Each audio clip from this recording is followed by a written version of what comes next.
to Locker Room Sports Talk.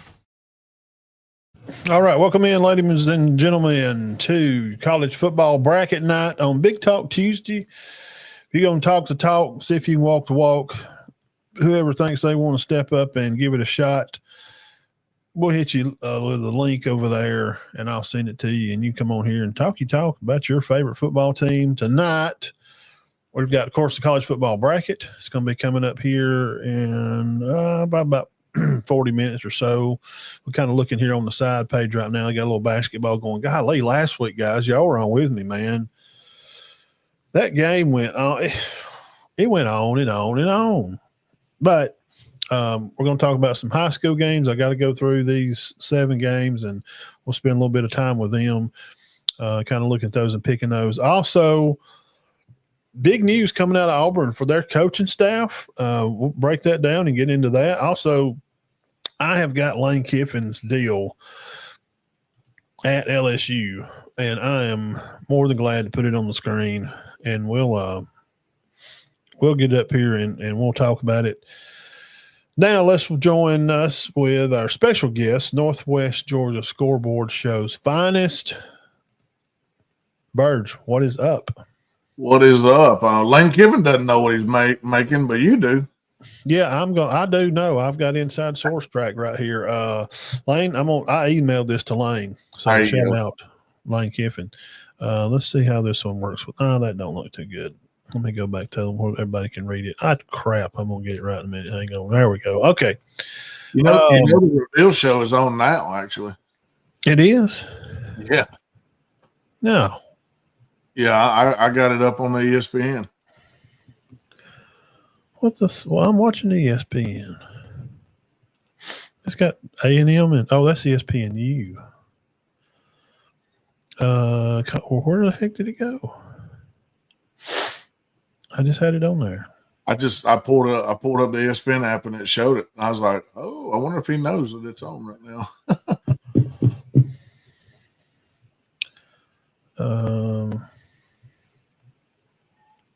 Yeah, y'all take a look at this on the screen here. That's Lane Kiffin's new sweet deal.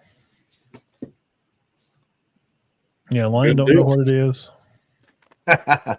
Oh, yeah, that was funny when he said, I'm not sure. I know it's not good financially, but I don't even know what my deal is. Bull crap. Yeah, that's crap. Are they doing they're doing the 25. So that's Lane Kiffin's deal. We're going to give some high school picks here. We'll come back over to them, but they are actually doing the pick right now.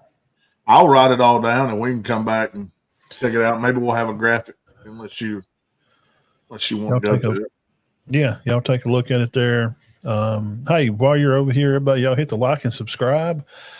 I'm on every Sunday, Tuesday, Thursday, and Thursday night will be more Georgia Alabama game. So come back Thursday night about 6 and we'll talk more about it. So right now, on your screen here,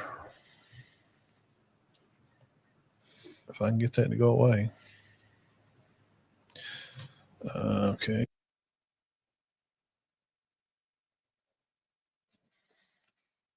One thing I noticed right off the bat, no Duke. So ACC, if Duke wins, ACC is not going to be represented. Mm-mm.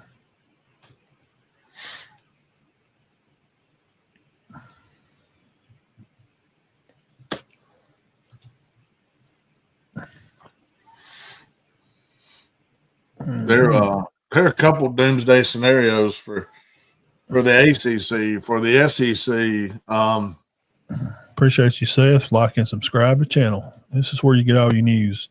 Trust me, we got inside views and great opinions of things that are going on. Sometimes that other people just don't think about. We put a real common sense approach to it here at Locker Room Sports. Just guys hanging out, birds, just shooting a breeze and talking about football. Nothing fancy, no politics. We do get a little excited sometimes, but Texas at 13 here. They're trying to stuff them up there, ain't they? Miami.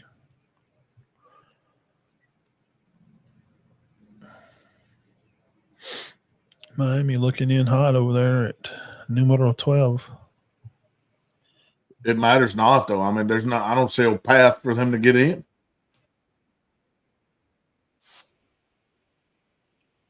I mean, there's nobody coming out. There's not enough people coming out for teams in this 12 to 15 span to get in. Need to go back to 4. No, they're going to go the other way. Yeah.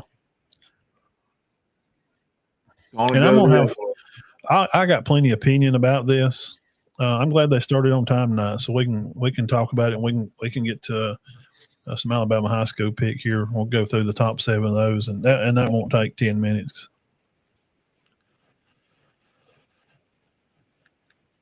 The Big 12 going to get 2 teams. That don't make no. We want to see good football. That's going to be the roundtable topic. Birds we're going to hit later. Just doing the right thing ain't always the best thing, right? The only way that the Big 12 gets 2 teams in is BYU upsets Texas Tech, and I don't see it happening. I think they're a more than 10-point favorite, but that there's a way for them to get it in there. So Bama's going to be 9. Wow, so they jumped them. That's huge because now that leads for somebody to be behind Alabama. So Notre Dame would be the scapegoat now. Notre Dame would be out. Is that pressuring them? Is that telling them, hey, y'all don't even play for a conference title? Can we? I mean, it's maybe somebody in the room stood up and said, Alabama, maybe they're having some trouble running the ball stuff, but Jesus Christ, man, they're playing for the conference championship. And they're the number 1 seed in the SEC, regardless of where they're ranked. Is that worth something? I mean, they did beat the Dogs. I mean, that's big. I mean, that's what I wanted to tell you. That's what I was telling you Sunday. It's a slap in the face to Georgia. You're telling me that winning at Georgia's just that's okay. It's 33-0 at home. 33 guys, 33 games. You know how long it takes to play 33 games at home? They only play about 4 a year, 5 years. So that's big. Right. Is it saying to you, Birds, that if Bama loses, if they're still in, they're 10-3, they're going to leave them in because they played for the conference title? Well, what that does, that saves the committee from having to eliminate Alabama if they was to lose. Yeah. And one of those other teams jump in there because Alabama's not going up above Oklahoma because of the head-to-head. But Notre Dame is that team outside looking in now, in my opinion. The only way Notre Dame gets in. Well, I'm glad they didn't move Ole Miss because they, Lane didn't have to leave, and he wanted to coach his players and get his cake. They moved them up 1. Yeah, and that's just not – it's not right to the players. But, Matt, every coach leaves and takes a different job. Yeah, but what coach from a playoff team leaves and takes another job? If he wanted to coach his players and he really loves his kids like he says he does, he just would have bit the bullet and stayed and said, you know what, I may miss the opportunity of a lifetime to take LSU. Is LSU a better job than Ole Miss? Yes, I'm not saying that. They do have better resources, but if that's a tough decision, and the calendar put him in that. And it is. It is a problem. They should push it and make them wait till after the games are done, and then they can choose and have jobs. Mm-hmm. I don't care nothing about Texas Tech. I'm telling you, I watched them play. They're like, they fly around and play defense. Go look their schedule. Well, they're going to be there. They're going to be there, and they're going to get a first-round bye if they win against BYU, which I believe they will. Where will they move Bama if they was to win? I don't think they will. But now look, I've heard people, even Josh Pate, saying that if Bama wins the SEC, regardless of being at 9 or 10, wherever, then they're going to be a top 4 team. I just don't see how you jump all those teams. I don't see it. I mean, I know that there's weight being the SEC champ, but I don't know, man. I just don't see it. 11-2. Well, they've only lost 1 conference game. Yeah. But this is not a conference playoff. You have to include the Florida State loss. But we got to start talking about wins. When are we going to start talking about wins? Well, here's my question: how far does Indiana drop when they have basically no wins? I mean, when they lose to Ohio State, are they going to drop down to 5, 6, 7? I mean, look at where A&M went to, all the way to 7. Yeah, you're right. A&M's playing the weakest schedule in the SEC. Yes, they have. So they dropped. They are the lowest ranked one-loss team is where they put A&M. And that's just because they couldn't put them behind a 2-loss team. Wow. He said it don't seem right Notre Dame to get left out because they just play the schedule that they're allowed, that they're played to play. But they can schedule whoever they want to, Booger.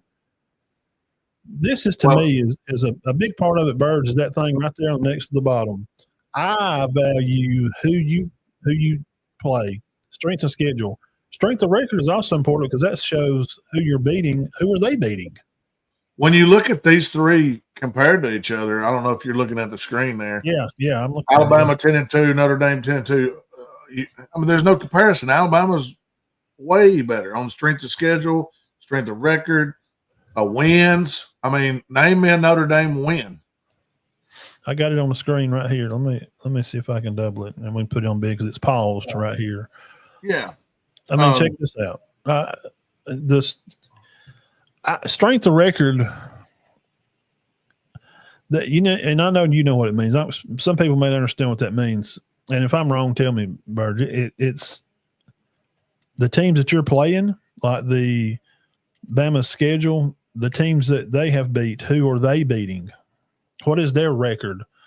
Is Bama just beating some 4 or 5 win teams, or are they beating 8 or 9 win teams? You see what I'm saying? The strength of record is a weird one. It's basically a metric. It measures how difficult would it be for a team to achieve the win-loss record that team has, according to its schedule. So you could take all the wins of Alabama's wins and take the wins like, okay, LSU's won 8 games, 8 games or so, or Georgia's won 10. So you add all those up and then divide them by the number, and that gives you a ranking. That gives you a real – you can take numbers and you can put it with it. And also versus top 25 opponents, that is big. But, Missouri staying in, that helped Bama out. LSU going out, that don't help at all. And Tennessee's out too. So you got to think of that. That's 2 more teams that Bama don't get to show. I think it's very interesting when you look at what they have set up right now as far as the bracket goes. You would have a rematch in the 8-9 spot between Oklahoma and Alabama. And if Alabama loses, I would say that is – okay, answer me this. There you go. There it is. If Alabama loses, is there a way Notre Dame gets back in that 9 spot and Alabama goes back to 10? Well, because the 10 spot is the one that will be kicked out if there's some kind of craziness a la a BYU beating Texas Tech. Here's the thing with that. Yeah, maybe okay if you –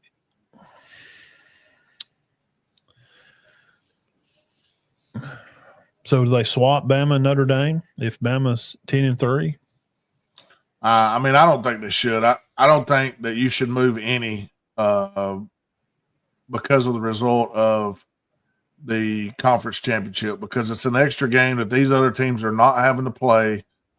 So, I mean, you can't, in my opinion, you can't count it against them. So Alabama's at 9. I think win or lose, they're in my opinion. Now, I don't know what the committee's going to do, but in my opinion, Alabama's at 9. If they lose, they're still at 9. There's no way that I'm moving them. Well, Now I said last week, which is and I'm not going to go back on my word. And what I said, and I'm pretty adamant about it. I don't personally, me. I'm just not. I'm sorry, bro. I'm just not a bit. I don't like 3-loss teams in the playoff. But you got you'll be getting your third loss because of the conference championship. Oh well, you should have beat Florida State. If you didn't, well, I understand that. But if you didn't play in the conference championship, then you would be in the playoffs. So playing in that game should not eliminate you. That's the way. That's my thought.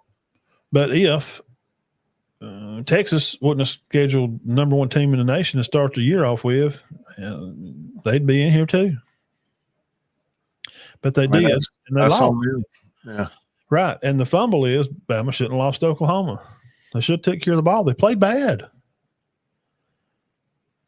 It just seems like, and here's why I'm and look, you know I'm a Bama fan, but I'm also a realist too. I'm gonna keep it 100 that because what that does, what does that do for other teams? If it was, what if Notre Dame would have dumped a Stanford game, and Stanford's record about as good as freaking Florida State's?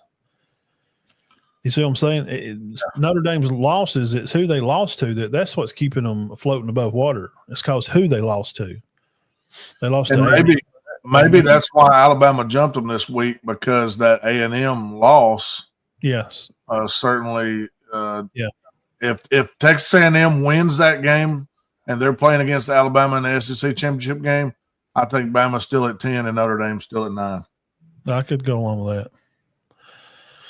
Now, looking at what we're seeing on the screen right now, y'all hit the comment section. Tell us who you like in these matchups. We're assuming 12 is going to be I would say one of the group of 5. I would say Tulane or one of the whoever wins one of those. And both of them are North Texas, so they're both out. I mean, they're both. I'm sorry, they both have new coaches. Yeah, but Oregon is going to happen. John Summerall is staying at Tulane. Excuse me, darn, got the hiccups. John, they're going to let him coach the game. But how focused is he? You know, so they get Oregon first round. And here's something that I heard from the McAfee show, one of his guys, you know, in his audience and his clan there, Pat McAfee show. Yeah.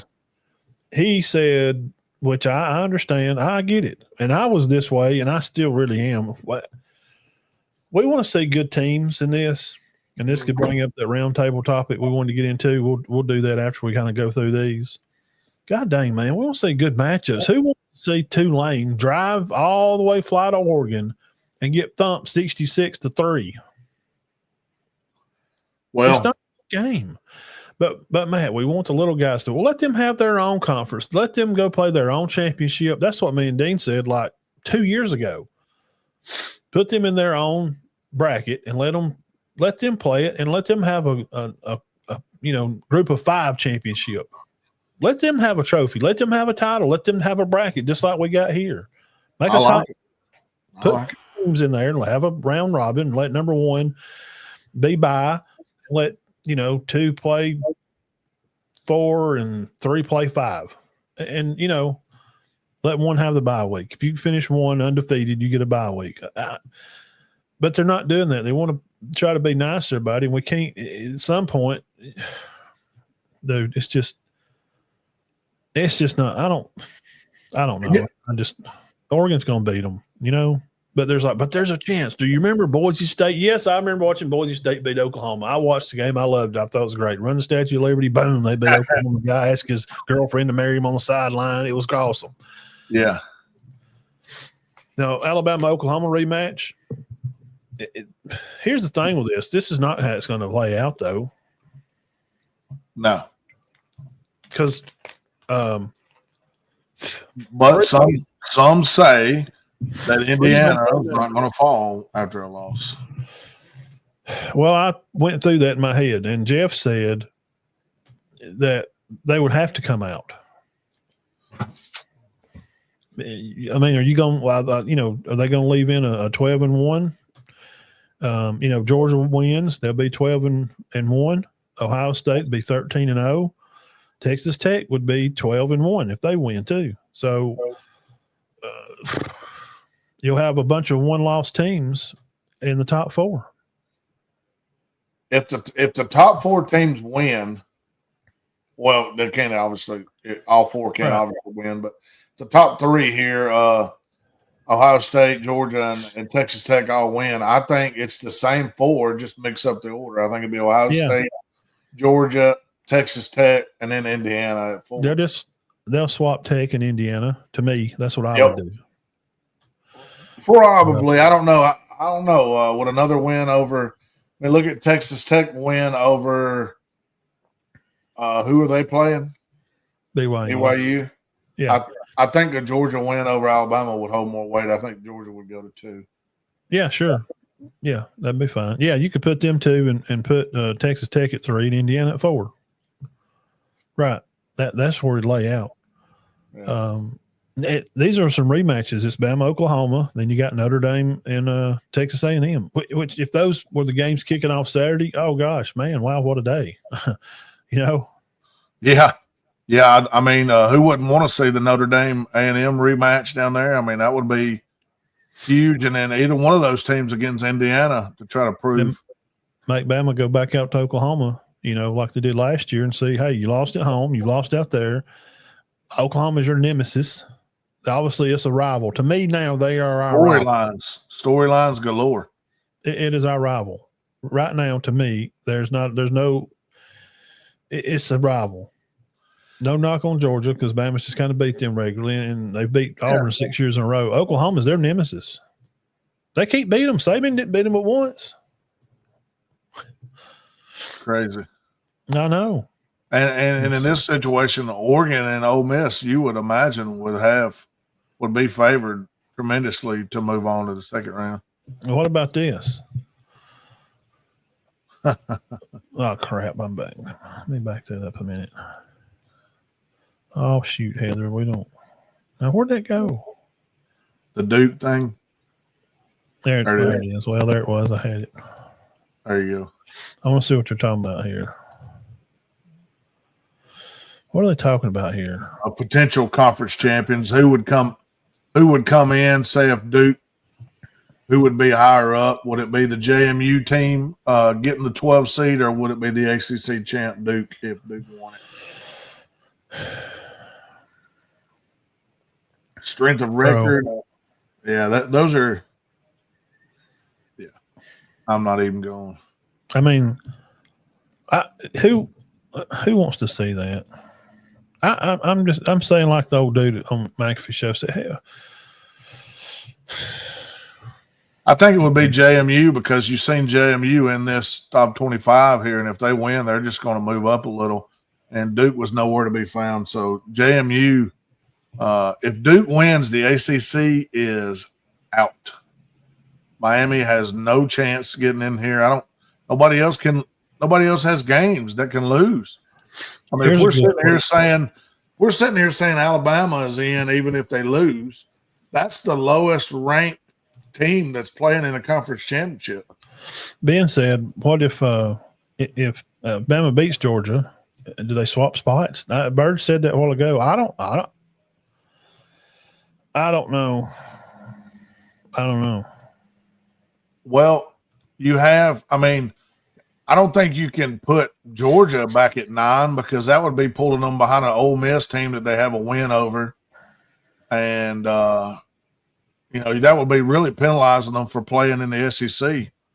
I mean, honestly, 2 weeks ago, Georgia was looking at, getting a double bye, not having to play in the SEC, and then possibly even, a first round bye. Now they're, obviously they got a battle against Alabama, which will be probably another good one, like it always is. And I just don't think you drop them a whole lot. Now they may end up being out of the top 4 and having a host. I could see that easily happening. But here's my question again. All right, so you got Ohio State and Indiana playing in the Big Ten. Who is the next highest ranked outside of the top 4 that's playing in their conference championship?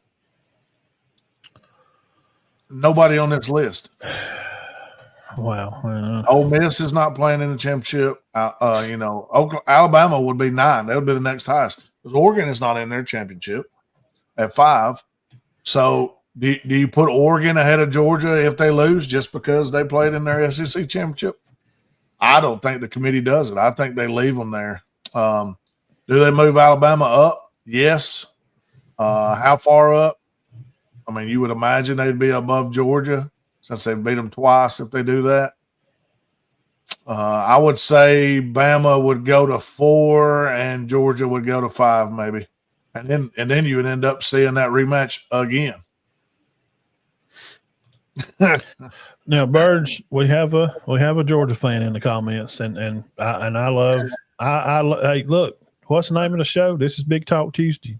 I encourage you to talk smack on your team. This is the kind of show we run. We 100%. But let me have a rebuttal there, Honda. A team who can barely beat a bottom feeder like South Carolina. Now, barely, Mr. Honda, in best regards, only counts in hand grenades and horseshoes. Now, obviously, you being a Georgia fan, Burge is a Georgia fan, and he lives in Georgia. We could make a little roll through Georgia schedule and look at a Georgia Tech team that they played super close. So should have lost to Tennessee. The Tennessee, that's where I was going next. That Tennessee game, but I don't knock Georgia on that because good teams just figure out a way to win. So, yeah, struggling against some teams, but, just to say you want to see Bama get bounced, that's fine. You want them to get beat 100-0. I get where those thoughts come from, don't you? Sure. Just because of continuous losing to them. Well, and it's because he's a fan, and fan is short for fanatic, and he's being a fan. That's what it's here. That's what we're here to do. I do not discourage that comment at all. I put it on the screen. I like it. Talky talk. But let me rebut. Georgia almost lost several games this year. And Georgia Tech, I mean, I know they're a better team than South Carolina, I guess, but, we compare apples and oranges and stuff all day, but you just have to, you have to kind of be careful with some of that. Yeah, I mean, I don't think 20 for Georgia and Florida. Yeah, I don't think Alabama's out no matter what the score is. I don't when care. You step in that pile, when you step off in that pile, and that's why we call it talk. Big Talk Tuesday. SEC championship is pointless, and Ty Simpson is underrated. Okay. Yeah. Ty has I'll work backwards on that comment, Burge. Ty has had a lot of pressure and underrated, maybe so. He's been pressured with carrying the team because they're just going to throw the ball. They've had trouble running the football. But that's a good point, and I'd like to bring that up. I'm glad you brought that up. Burge, is the SEC championship game that our two teams is it become pointless to play any conference championship? It's another game. I think it's time to reevaluate. We're going to go out there and just absolutely beat the holy snot out of each other. We may have players get hurt and then can't go on the play. I mean, what if Ty gets bombed out? What if you lose Gunner? What if he gets his arm hurt? Like we seen with Beck last year, hurt it, remember? Yeah. Is it a pointless thing anymore? I think there's got to be something built in to the playoff system where you're not going to knock teams for playing in this championship games. Otherwise, I think it's time for them to go. And I hate to say that because people are going to be like, they're probably going to flood your page with comments saying I'm an idiot. I love it. It drives it up, man. That's just my opinion. What good? Like this guy says, pointless. What good is it? Now in Alabama's situation, could they drive it up into a home field or even a first round bye with a win? Yeah, possibly. So that's the positive for Alabama. But conversely, could they be putting themselves out there to be eliminated? I say no, but who knows what this guy right here on the screen is going to say? Bro, he's a freaking jank whack.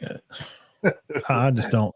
I wonder sometimes if some of these guys even like watch football. Like they say some stuff. You know what I would like to do, Matt? And sorry, I didn't mean to interrupt you. No, go ahead. I would like to get like a serious. Well, how many they have? 13 people, 12. And I would like to meet one year during this time and get together. I don't care where we do it at, and go through like they do and use the protocol and see what we really come up with, and see if it's anywhere close to these jackwagons. Tilt your camera. Tilt your camera up a little bit. Me? Can you tilt? Yeah. Yeah, I can. Because we're cutting off your head on the.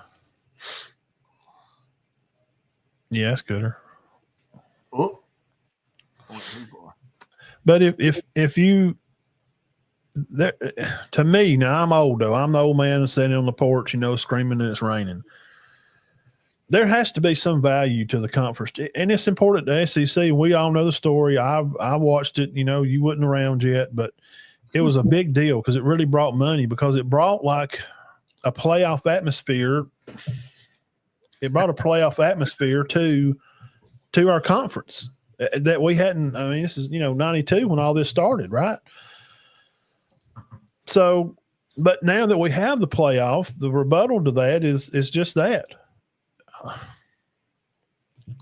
We have a playoff now. Do we really need another? It's like you got to go to a playoff to get to the playoff, and maybe not get there, because if you're going to be rewarded like we're talking about, where Bama's ranked at, you're going to see that team possibly win or lose. They're going to make it in either way, right? So do we really need a conference championship? I like it because I'm just the old guy, like I said, in the room.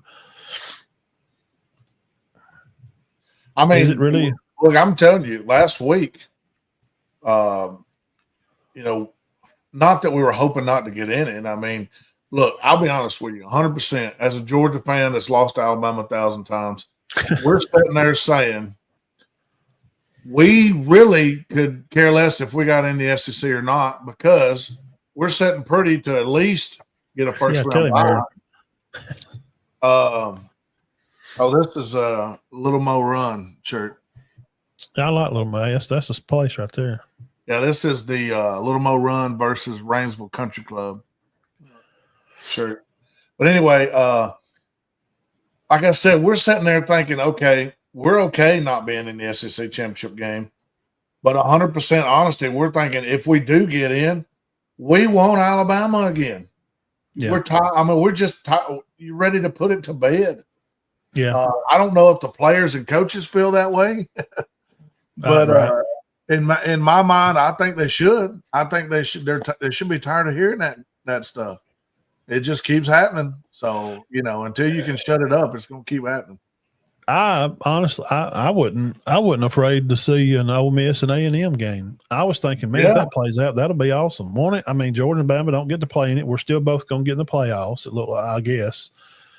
But I don't know. Auburn lost, that would have been interesting. Right. Bama didn't have a way in, so we couldn't really see Bama not playing an SEC title game. That was like, bam. They're going to get in. They're going to have to win the Iron Bowl, or they're going to have 3 losses, and they're going to be out.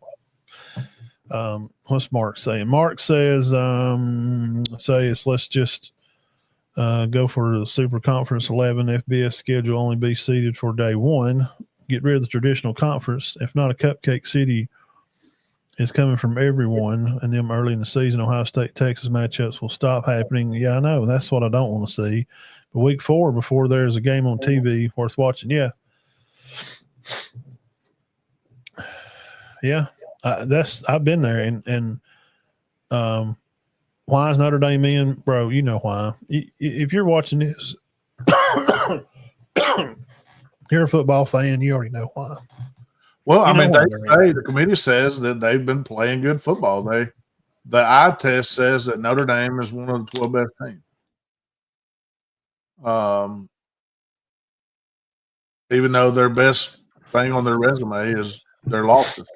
Let's look at the bracket here again, and their losses are to what Miami's 12 and 7. That's their losses. Yep. That's why they keep holding Miami up there. Oh yeah. Well, Miami has also continued to win, but If you want to talk about a team, we had our Georgia fan that I made I wanted him to say his piece and talk his talk. That's what I like. Mr. Honda Man, hope you're still on here. That's the thing with Notre Dame. Like, why do you think, if he's still on here, I hope, answer me this. Is Miami, if you don't think Bama wants to get in, then is Miami worthy of getting in? I mean, I've seen them play some bad football, man. Yeah. So, I mean, they lost 2 in a row, right? Two bad losses. Yeah. And honestly, it is kind of, it's been a wild year, and it is different because the portal has let all this stuff happen to where players are moving around. So, Saban don't have, 3 deep at offensive guard. He's got 3 5-stars standing there waiting to come in on each other. Good question. Who's Vanderbilt's lost to, and why aren't they in over? Yeah. Because I guess I'm just answering, Mark, just trying to answer it. I guess it's where Tennessee fell. They had already fallen so bad, the Tennessee game didn't look like a good win. I guess. I'm just playing devil's advocate, Mark. I'm just throwing something out there. I would assume to see Vanderbilt in here. Let's see who we look at the screen here. I'd assume to see Vanderbilt in here than this, number 11 conference champ. Get those crap out of here. That's what I'm saying. What I was talking about a while ago, Tulane's going to go to Oregon and get beat 70-0. Let Vanderbilt take a trip to Oregon. I don't know what may. I don't know what would happen. Oregon could probably out-athlete them because they do have, better athletes overall. It would be weird for them to go to Oregon, but man, what a trip for those guys. An SEC team that's just, their only game losses are to who? Bama and Texas? Yeah, right? 13 Texas and 9 Bama. Correct. Come on, man. Dang, is that not worth something? And they beat Tennessee, which is, if I remember correctly, back early in the year, how we was all talking about how Tennessee's defense was pretty good, and Joey Aguilar could spin the bean all over the yard. They also have wins over LSU, Missouri. Maybe they are. And it was a 3-point loss to Texas, by the way. Close one. Yeah, maybe put Vandy instead of that. That would never happen. I agree with what you're saying, homie. They ain't doing that. Notre Dame's out. Vanderbilt, come on in. Oh, they ain't doing that. I'd love to see that. I know. Because we want to see good football. Is that all the show? No, I see in there. I think it's all of it, ain't it? Yeah. I think they're talking here at the end. Let me see what they say at the end here. Probably a bunch of nothing.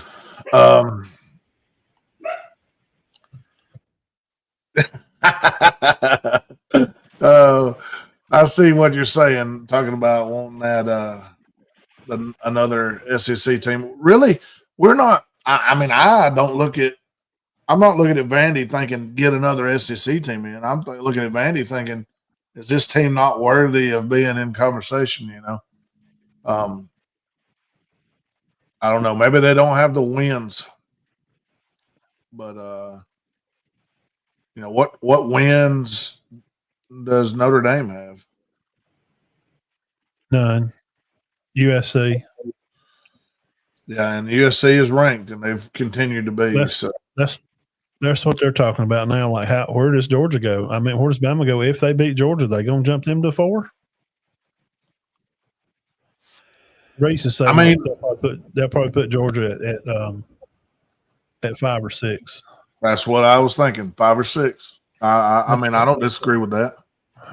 That's what he's saying. He thinks they probably fall in that area, which I would rather be at 6 than 5, in my opinion. And you know why? Because you're going to play the 11 seed, which is going to be one of those, probably either Virginia or one of those non-Power 5 schools. You'll get to host a game at Tuscaloosa. No, I'm talking about Georgia moving to the 6th seed. Oh, you talking about if they lose? Yeah. They would move. You don't want to be the 5 seed because you're going to have to catch probably Ohio State sometime before the championship game.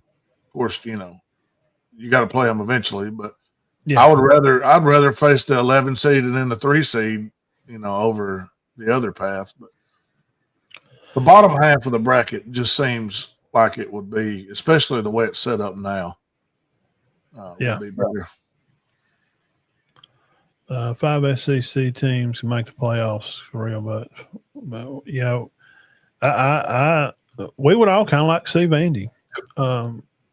Mr. Gokes, I go. Let's put this back up here. We can chat about this now. Lane Kiffin's sweet deal. Okay, this is Lane Kiffin's deal. 7 years, $13 million annually.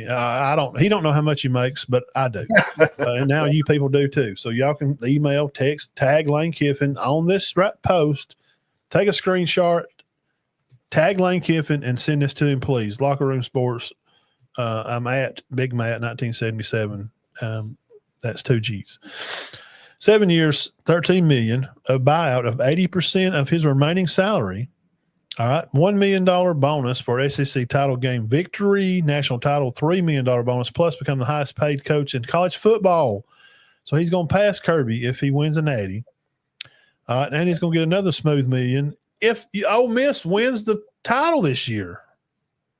What? Yeah, that's what it says.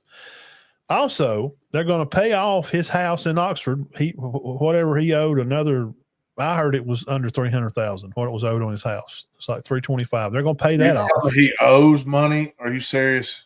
Well, they pay big chunks down, and they lease houses, and you know what I mean. Like, yeah, I got you. They're smooth with it so that they can spread it out. It's all a big write off. And then check this last one out. They're going to cover the difference up to $500,000 for the house in Baton Rouge. Did you hear what he said? Did you hear what he said about when he pulled up to LSU for the first time? Said he called Ed Orgeron and he told Ed Orgeron that he wanted to call him because he felt like talking like him. He felt like saying, "Go Tigers." Go Tigers. I had to roll the window down and I go Tigers. Oh boy. Let's communicate about the Kiffin thing. Some of the stuff he said was not true. Now this come from AJ and from Taylor Siski, and I know Cece. I met him years ago at JSU. Bumped into him at a little get together down there. He's from Donahoe.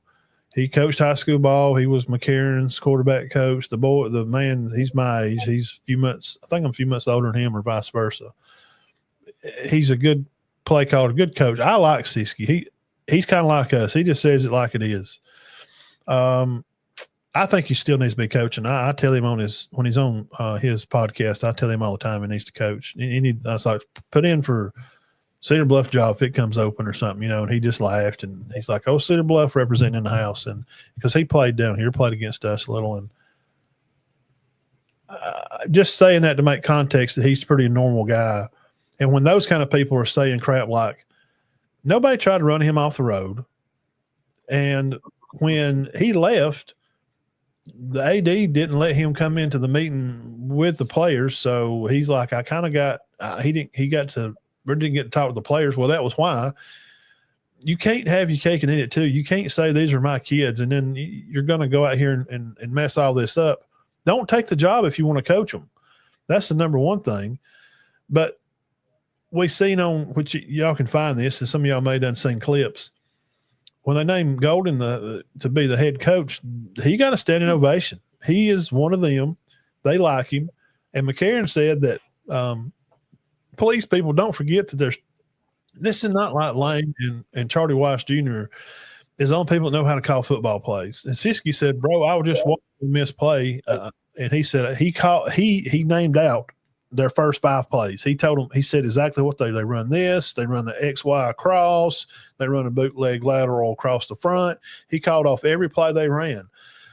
To say that just because he's not there don't mean they can't win. They still have the same players. And he feels confident that the guys that's there calling the plays can still run the same stuff. So there is a good shot for Ole Miss still to win these games. And I'm glad they didn't move them down. I'm glad they didn't punish the team because Lane left. But I'd kind of become a Lane fan because he is entertaining, and both the guys said they know him very well. It's like we like Lane, but this is just how he is, man. Look, he's not like nobody that we know. He's not like anybody in the chat. This guy, what I said Sunday, he grew up a millionaire. He's never, ever done without anything. He's always had the nicest and the best things of ever.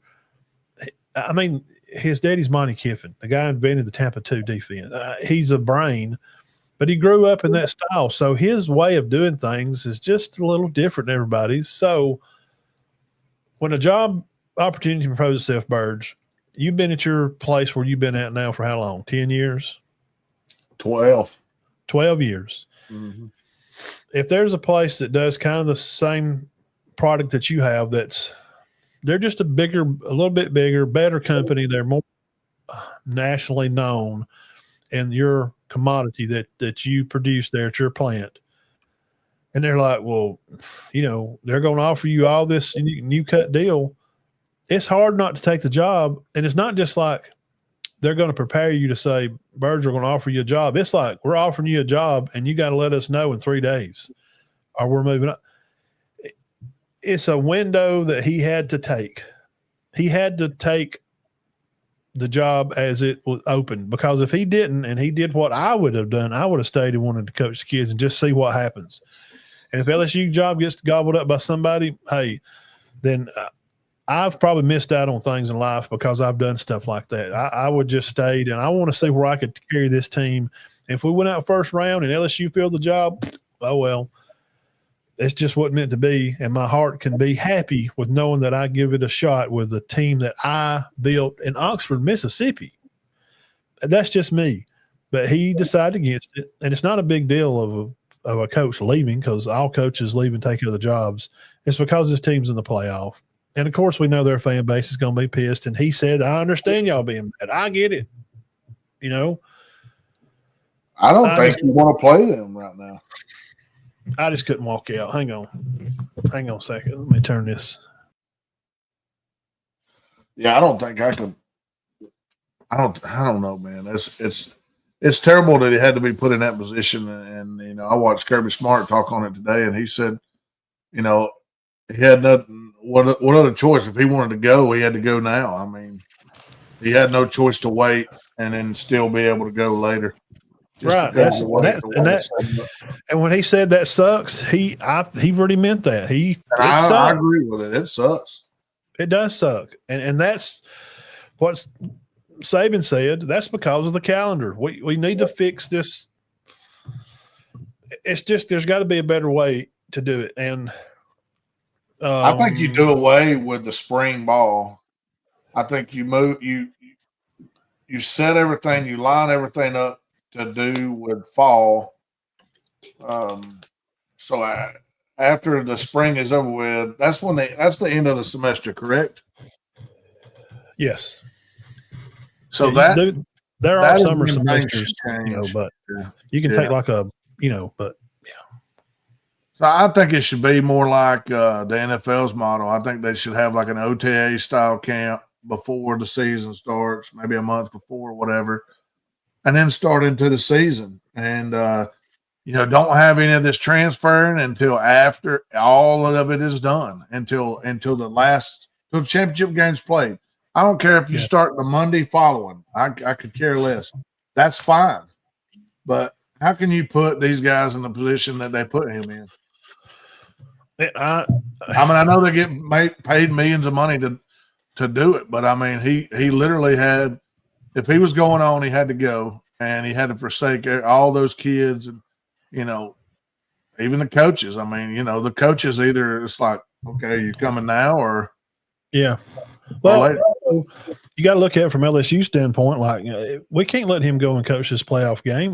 He needs to get here and start, digging up recruits, and because they got recruits on the line that are looking like, okay, y'all don't have a coach. What are we doing? And the keys to football right now is that it's winning these games, but you got to have Jimmys and Joes. Why don't we just stop the midseason fire? I know, and that's what some guys I'd come across it on the NFL Network the other day, and they're saying it was Matt Ryan from the Falcons, right? He was on NFL whatever, and he said this is college football has got to be structured. If we're going to pay the money and we're going to do all this, like I told you the other night, we're going to pretend like we're going to play house, like we're pretending we're parents or like we're little kids. That's what college is doing. They've got to fix this stuff to where there's a right way to do things and days and dates and times. And he's like, Matt Ryan said something like, we need to get like Nick Saban, Mac Brown, and with Pete Carroll or these guys, the older guys left that are still around. We need to get these guys in a room and figure out parameters for this. So this kind of stuff that happened because Saban, if you ever hear him talk, and most people have, he's a big component for players, kids. Kids. You got to do what's best for them. And it's just unfortunate that Ole Miss they're kind of they're the butt of this joke. But what is he supposed to do? Like just not take the LSU? It is a better job. There's just more resources. They've got national championships. They got Heisman winners.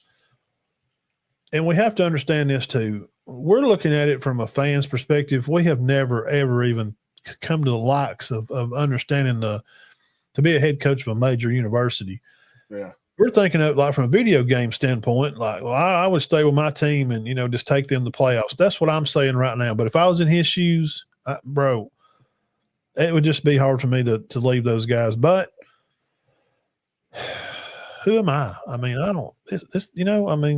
I agree with these last two comments here. Mark saying got to get rid of the opening between the spring and the start of the season. That's why I said I think it's time to kind of do away with the spring, and so that we did we not do away with one of those portal openings? Yes. Yeah. So we did do away with one of those portal openings. Yeah. It's moving in the right way. Yeah, open up the coaching portal after the championship game. As far as firing coaches during the season, I think there's nothing you're going to be able to do about that. I just think it should be like the NFL. If you fire your coach during the year, that doesn't mean that you can, tamper with somebody else's until it's over with. And that's what the NFL does. The tampering thing, that's the big problem. Yeah. But the portal stuff, here's an example, and I'll give you the one that was laid out by Penn State's backup quarterback last year. He knew that their quarterback was going to come back or whatever, and he's like, the year before, he's like, I had to leave. When I had to leave, he's like, I didn't want to, but if I didn't leave like right after before the bowl game, I wouldn't have another chance to leave. And then I'm going to try to show up at another college that I transferred to into the spring, and I've already missed, some of their, workout stuff or some of their, learning their playbook. It puts the student athlete, puts them behind then. There's got to be a better way to do it. But the thing is, this is the same reason that we can't get a combined school here in Cherokee County, like one big school like Georgia does. It's because of the bus route. And they're like, well, Georgia does. Yeah, but in Georgia, you don't have freaking County Road 116 over there with potholes bigger than a freaking 77 Beetle. It's just because of the bus route. So that's why we can't do that. We can't, because these are student athletes. They have tests that they have taken certain times a year. That's why it is different than NFL. But we're playing house, and we're playing with real money and real people's lives, unfortunately. But there still has to be somebody out there that can figure out a better way than a coach having to take a job. Well, if you don't take LSU job now, it's gone, buddy. I mean, we'll hire somebody. It'll be 6 years. What is he supposed to do? Not take the job? Because he wants guys. I mean, I like what Aaron's got to say here. Portal needs to be open in the spring, and that's it. signing day only needs to be in February like it used to be. Those have helped create the mess. I mean, I agree. Yeah. Yeah. He didn't have a choice, but I mean, do you want to miss on the LSU job? He'll get better players there. Listen, this is what I was told too by somebody that's supposed to be close to Lane, the situation. He said last year when he lost that if I can't take this team and win the national championship, because this last year's team is better than this year's team. They had Jackson Darts is playing pretty well at the Giants. The defense was pretty good last year too. Yeah, better they than lost defense. A bunch of guys to the draft. If I can't win it, in his mind, he's thinking, guys, I've been here 5 years at the time, and I can't get this team to the playoffs and win, I'll never have a chance. I've got to find a better way. Maybe they're not going to call me at Bama because Nick fired him. They did not call him when Nick retired, and we know why, because this kind of stuff right here. But who else? What other job is going to come open? That for that's the defense to that. Is there another job going to come open? You don't just leave Alabama and take a better job.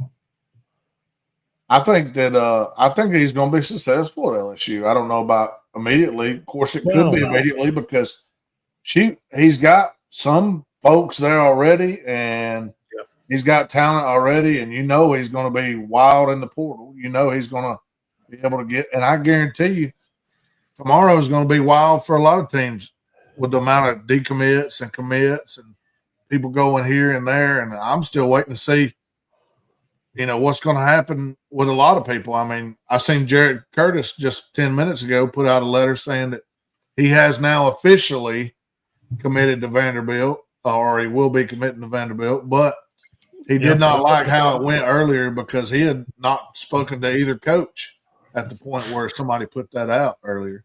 See, I seen that last week. Yeah. Well, he supposedly is big about wanting to play early, and I get that. I totally understand that. But if he thinks that Vanderbilt is not going to bring in a transfer quarterback to compete with him, he's going to be wrong. I mean, because they're going to bring somebody in, just like, Georgia would if they needed to. And everybody's asked, how's losing the 5-star going to hurt you? I'm going to say, look, you're going to have Gunner back for next year. He's coming back. You got Puglesny behind him. You got 5-star Ryan Montgomery behind him. It's going to be okay. I'm not worried about Georgia quarterback situation. Yeah.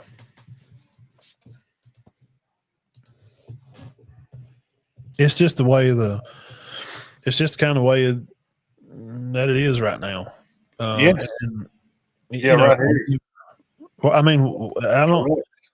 And you can't just cry over it. Well, by God, he's just, I darn it. He's, And I made this statement too, and you tell me if I'm wrong. And I may be wrong, but I feel like that going to Vandy is going to take away some opportunity from him. And what I mean by that is not that Vanderbilt is not capable, but Vanderbilt 9 times out of 10 is not going to be in the SEC title race. Right. They're not going to be, even though they had a chance to maybe sneak into this one, they're not going to year in, year out be in the college football playoff race. Nobody would say that Vanderbilt could win it all, that they could beat Ohio State or any of these teams. And I feel like Georgia gives you a better opportunity to do that if that's what you're looking to do. But if you're looking to play 3 years and then go to the NFL, which he might do, I mean, he could be great. He's a great player. But, Yeah, when have you known a quarterback to come out of Vanderbilt? Well, the Rogers kid, Aaron's little brother. But that's a few regimes ago. Yeah, and your Aaron Rodgers' brother. He probably got – I mean, you get a little bit of wink and nod like, who's your brother? Aaron? Oh, come on in. Yes, come on in. Is he really good? It don't matter. He's Aaron Rodgers' brother, right? He was decent. I liked the guy. I thought he was good too. All right, let me ask you this. Let's switch a gear. We brought this up in the comments when we started. Auburn coaching news out of the Plains. We've talked about Golish a little bit. Your reaction to him. I studied Southern Florida when Bama had to play them, so I know a little bit about them from studying the team. What do you think of him being in Auburn? from what I've seen so far and the videos that I've watched and the way he portrays himself, you're going to get, and I'm not saying that they didn't get this before, but you're going to get relentless effort. You're going to get a guy that is going to put himself out there at all times to support Auburn. He even says, I don't hunt, I don't fish, I don't golf, I coach football. Yeah. So this dude is like 100% diving in. And I could see a guy that has the drive to want to prove that he's ready for the big time stage. And if he can get everybody on board, he was real passionate about bringing I don't remember the guy's name, but he played at Auburn earlier. We commented about him. He said Cody Burns. Yeah, he was real passionate about bringing that guy back because he said the man that he is, the coach that he is, the teacher that he is, and he deserves that. Blah blah blah. Anyway, they're bringing him back in some capacity. Right. I don't know what it is, but he's going to be the quarterback coach or assistant quarterback coach. Now, Cody played there. His play was he could throw the ball and stuff, but he just never could get the playbook.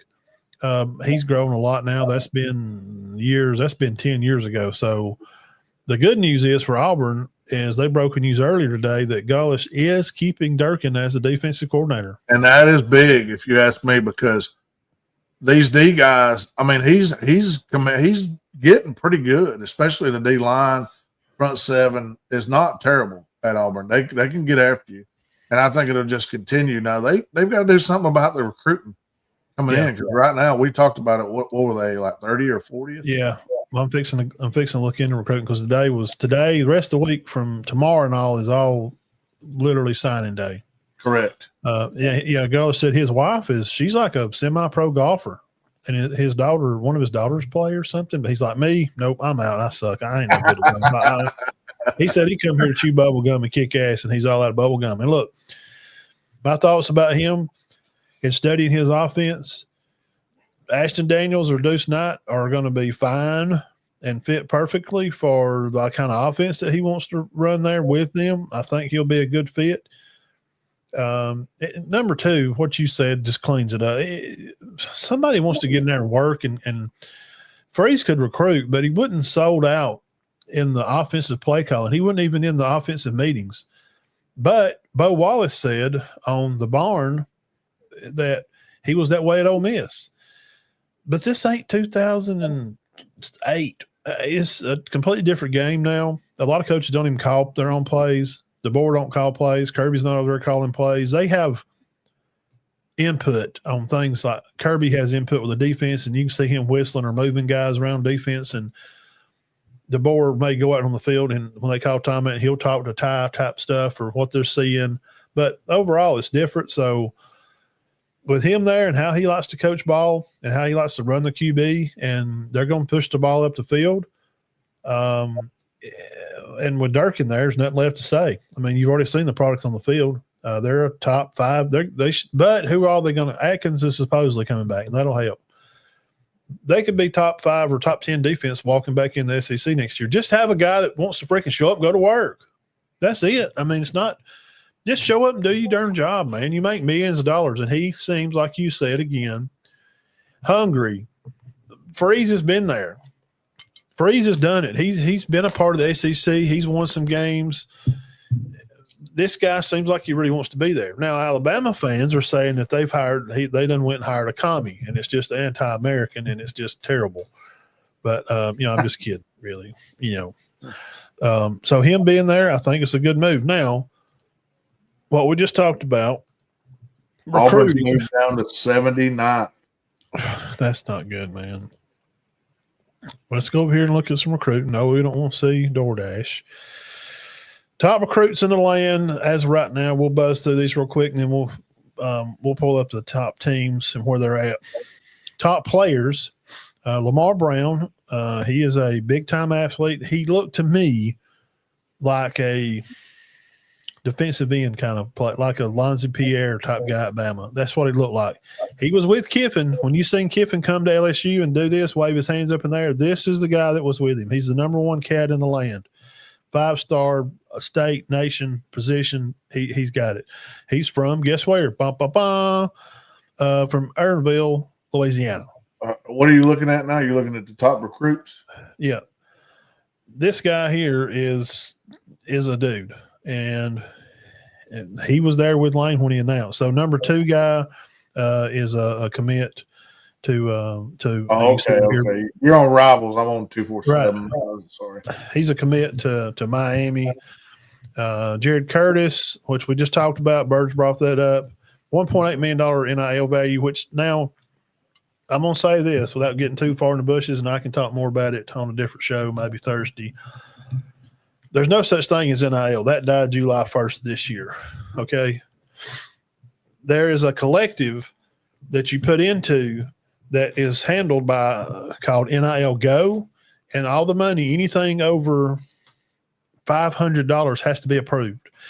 There's teams right now literally in the red trying to keep these players because they're trying to push this money through NIL Go. There's a foundation now. There is a company, an organization that controls NIL, and there's a collective for each school. Because NIL, like it's supposed to be, it don't have anything to do with the school. This is an opportunity for a guy to go do. I always use Bryce Young, for example, because we've all seen the commercial. Bryce Young did Dr. Pepper, remember? Dr. Pepperville. Yep. And you noticed he never wore Alabama jerseys. It's not about the university. It's it's not college image. It's name, your image, your likeness. And obviously he's got $1.8 million value already. They hooked him up or whatever. Number 4 guy, Houston, is getting a quarterback, the Henderson kid out of Texas over there. He's from Houston. He's going to stay at home. It's a good player. Zion Lee at Maryland. The Meadows kid, I read about him. He's from D.C. Michigan's getting him. Ohio State getting the Henry kid, receiver. The Bell kid is another quarterback out from Florida. He's going to go to Texas. The Frazion Brandon, I studied on him a lot. Bama was interested in him, I think, for a little while before this JT kid come in for Bama quarterback. They settled on him. The Savion, I can't even say that last name. It's not an L. I was going to say I'll probably get a strike for saying that. The guy with a little mustache. Hitter. Yeah, this is Hitter, not L-E-R. Running back out of Virginia for Michigan. Tennessee's getting the Keys wide receiver. Texas Tech's getting a big edge guy. Texas getting another. Texas Tech getting another guy. Oregon getting a tackle. Oregon getting a tight end. Notre Dame getting an edge rusher. Here's your guy, Ezekiel Crowell, plays at Jackson. He will play here in a couple of days before a state championship. They'll play Anniston at UAB. He's a real deal. I've watched him play since his freshman year. He reclassified now. He's not a senior. He won't be a senior till next year, but he's going to be at Bama. The Atkinson kid, I have looked up him. He's a good football player. Texas is getting a guy. He was either going to Georgia or Bama, but he's decided to go to Texas. He's number 1 in his position at linebacker. Now, the other guy that's ranked right under him, which I've kept up with a lot, Xavier Griffin, Bama's getting him.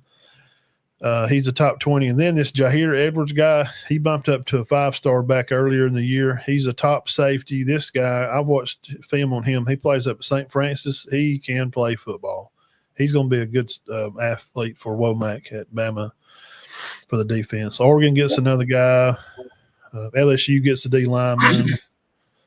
Notre Dame. It's the same names. Have you noticed a trend here? Oregon, Notre Dame, LSU, A&M, Georgia got the Protho kid, which we've talked about him a lot. You have too. He's been committed to Georgia for a little while. He plays at Bowden, which are they still in it? They are. He's a tight end. I have watched him play. He's going to be a great addition. He'll be a great key that Kirby needs right now. God, man, Notre Dame and Oregon are smoking. The Jordan Edwards, another cornerback guy, committed to Bama. The Obaku kid, I watched about him. He's a good lineman. He's from North Carolina, going to Georgia. And you can see, y'all can go through these. Bama's got – I have watched him play. Cedric Morgan Morgan is compared – they compare him to Julio Jones. They're saying this guy – I've watched him play high school. I don't want to compare anybody to Julio Jones. That's kind of not fair. It's not fair to him because Julio, I watched him play down at Foley or whatever. Or was it Foley or Daphne? Anyway, he was just like a man playing with kids. It wasn't even close. Now Cedric is good, and he plays with Benjamin Russell, and they got put out last week. But just looking for SEC. So there's that. Have you got the top 10 schools or whatever you was looking at? Yeah, I can give you that. We'll just give a list, and this is kind of where it's going to be. And all through the week now, you're going to see a lot of stuff. If you love Alabama football, I suggest go find Bama football on YouTube. Just type that in. Kyle Henderson, he's on top of it. This is what he does. If you're a Bama guy, just find Kyle Henderson and watch his stuff through the week, and he's going to tell you who's coming and going at Bama for their this week. Now we probably we might look at something different. I mean, I've got 247 Sports up. What were you looking at? What were you using? That was on Rivals. I just typed in. I got you. College recruit stuff. But 247 has USC as the number one recruiting class for 2026 with 34 commits, 1 5-star, 24 stars. Good Lord. Alabama number 2 with 24 commits with 4 5-stars right now. Notre Dame followed by Oregon, both having 4 or 5 stars. The one thing I noticed about Oregon's only 19 commits right now, so Oregon's got room to move up this board if they've got room on their roster. Don't know how young or old their roster is. This one you're on here, USC, Notre Dame, Oregon. Yes. No, I have Georgia at 6, but it's we'll go really, with this one. That's fine. We'll go with this one. Georgia's 5. Let's see. And 5 stars, I think most people know that don't mean it's important, but these 4 and 3-star guys are the dogs. These 3-star guys will come in and work hard. You got to keep your eyes open for them. And remember, too, when you're seeing this, people that are if you're just a weekend watcher of college football and you see your team ranked a little low, remember, all teams are different. Like Georgia here at 5, well, you got Florida at 13. Well, they don't need the same players that Georgia at Florida does. It's different. Everybody's different. Yeah, because Georgia, I think, is 60% sophomore and under. I mean, it's a lot of people coming back. Bama does have a good class, and they don't have they only got 24 total players. But like I'm saying, they don't need because they filled some spots at receiver and the portal, and so there's some places they don't need stuff. I've seen their class. They have a lot of offensive linemen. They're trying to fix that offensive lineman spot.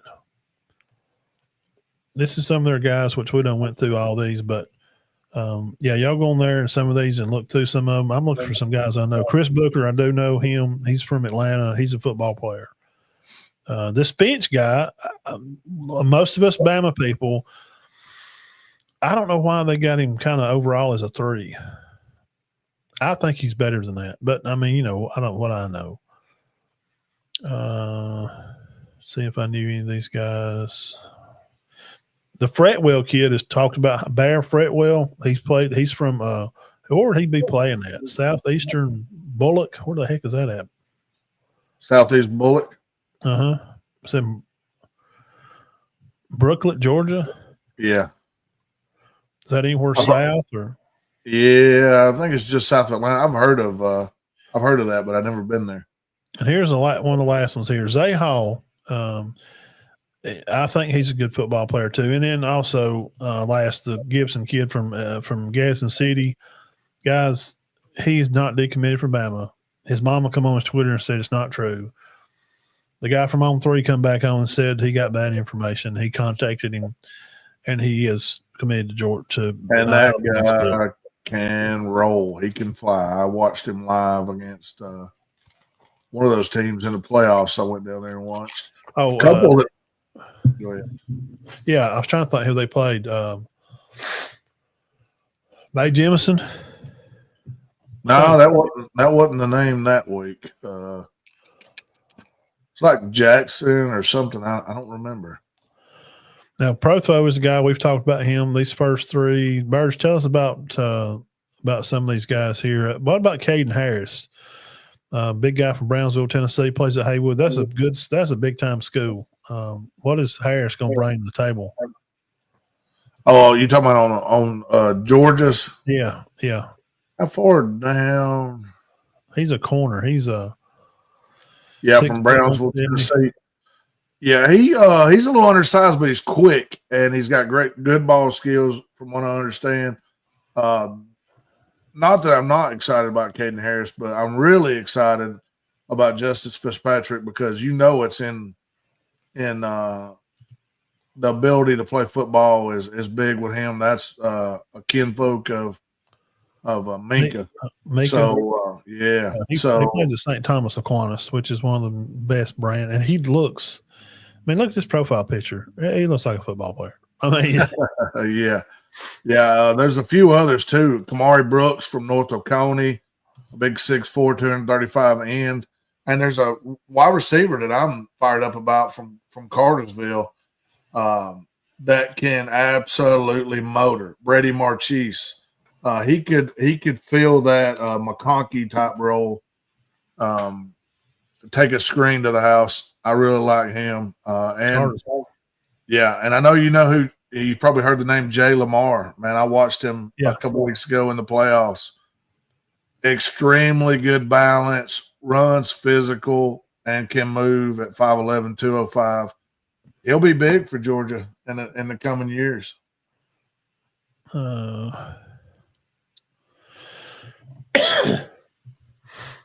Jay Lamar, yeah. Jay Lamar, yeah. Ryan Mosley. Ryan Mosley is a Carrollton wide receiver. They're still in it. You can see them in this next round. He looks like a football player. Yeah. I'm trying to think. He's a receiver. Okay. Yeah, Carter Lucky. He's a defensive lineman from Norcross. He's the brother of Lawson Lucky. Which is that Georgia now? Yeah, receiver or a tight end at Georgia now, yeah.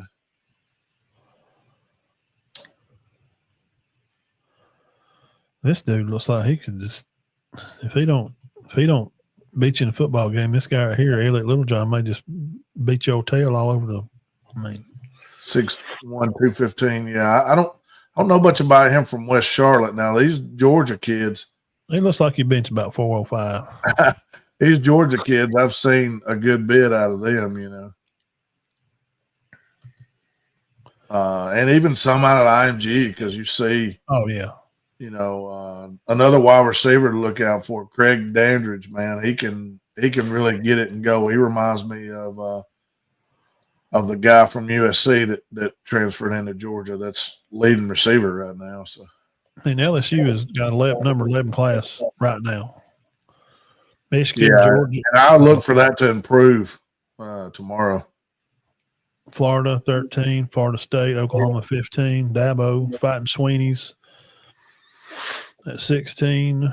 Look at old Belichick getting up there in the top 20 at 18. All right. Beamer ball still alive. We're not dead at South Carolina. Texas Tech at 20. Ole Miss hanging around 21. Iowa, Illinois, Missouri. Let's look for some ACC teams. Missouri at 24. Vandy at 31, which they got this quarterback and then a bunch of 3-stars. Here's the thing with that too. What you're talking about, like not probably playing in an SEC title game, but you're going to get to start and play. But how good is their offensive line going to be? They're going to be able to protect you, one. And two, who are you throwing the ball to? Yeah. I'm sure this is things his dad sat down and said, all right, you do what you want to do, but I'm just saying, come on, man. It's closer to home. I don't blame the kid. Do what you is Auburn at? I'm telling you, they're 70-something. 70? I thought they got up in the – No, they were just a few days ago. Well, I know they're going to lose some guys. You get a new coach, you're just going – they're 63 on here. 63. God, Yeah, dude, there they were got 70. 11 players. Cincinnati's got 24 players. They got as many players as Bama does, but they're all 3-star, which don't mean nothing now. I mean, let's be easy. What in the crap? 11 players, guys. Y'all, they got to turn. Do you it know up. this Jaquez Wilkes from I do. Wadley? Watched him play for a long time. Seen him play in person about 3 times. He looks like a pretty good player. He's a man. They will play Maplesville. What about Shadarius Tootle? He looks like a big one. I think he was on the Georgia recruiting list at one point. He plays at Cottage Hill. They play a hard schedule. He's a football player. Auburn is recruiting the state well, but the things you look for over here on this far left side, and I'm throwing shade at my state, and that's okay. I live here, and Burns already knows what I'm fixing to say. This is the kid from Mississippi here. I don't know much about him. I've seen Wilkes play live in person. He is huge. He had to play against guys his size. You just have to go, just type in Jaquez Wilkes. He's just running over people. It's like Derrick Henry in high school. He's like 6'6", and he just makes people. And he's playing 1A football here in Bama. He makes people look bad. But when you get down here, like Tootle, he's a good football player. Man, he's at Cottage Hill, but nationally ranked. All these guys are, nearly 300s in the national ranked. And when you go to Georgia, Georgia's national rank on players is like they're top 100, top 150s. I got you. That's don't knock us, because we can't help it. But Georgia's got 8 times the population, so they've got a bigger pool to pick from. But Auburn, you win football games with Jimmys and Joes, and 63 is just not going to get it. You need to have in my opinion, you need to have a top 25. 10. If you want to get after it, man, we need a top 10 class for several years after years. And Freeze did have 7, top 7 classes. So, Cincinnati has a guy from Gunnersville. Okay. Wide receiver. 41% freshman, 21. See, that's okay, man, and it's good for building if you can keep them. But 2, Mark knows he ain't one of them crazy Auburn fans. By God, we're winning it next year. The refs cost us everything. He is not like that at all. He knows what's going on. Man, you can't. We'll see what Golish can do, and they'll get some guys. They'll lose some guys. That type stuff. It's just it's going to take a while, and Mark knows that. And I like how Golish is keeping Durkin. I think that helps retain, and that's probably a big reason because he thinks it'll help retain some of the players because they like Coach Durkin. I mean, they stayed to play for him, so we'll see how that turns out and how that goes. Now, see, coaching stuff, we did that. High school picks for this week, Super 7. Somebody wanted me to do picks, and I don't really like, but I can pick for state because it is what, and it's just my opinion. I'll pull them up as you're going, and I'll make a pick because I know a little bit about 1A. I'll let you get the list up there. You can put it on the screen, and we'll talk about it, and y'all can chat. Y'all can all give us y'all's opinion because it's just based opinion, and we've put stuff in on Massey.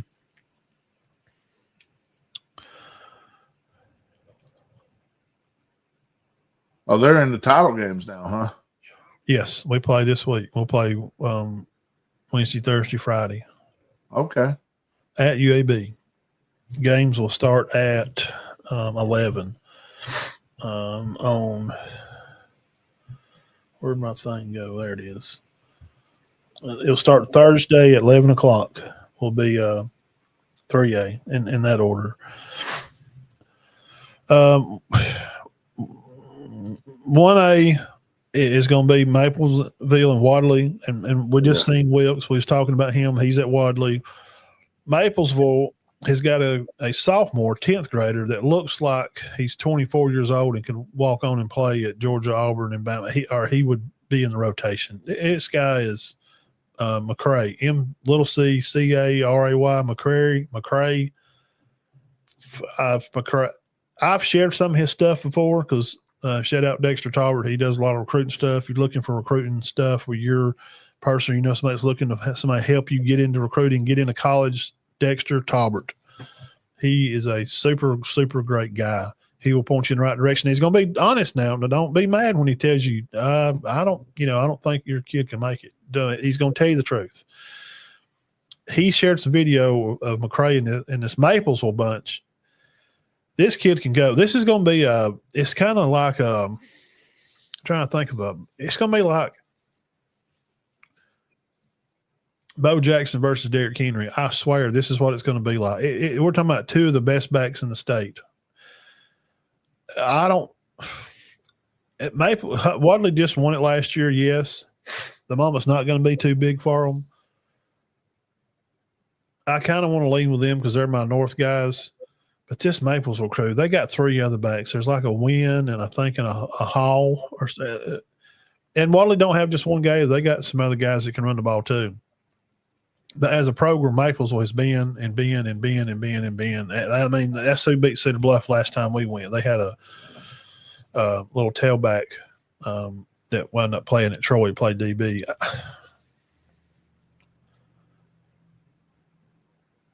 Maplesville's tough to beat. When they get to state, they usually just win.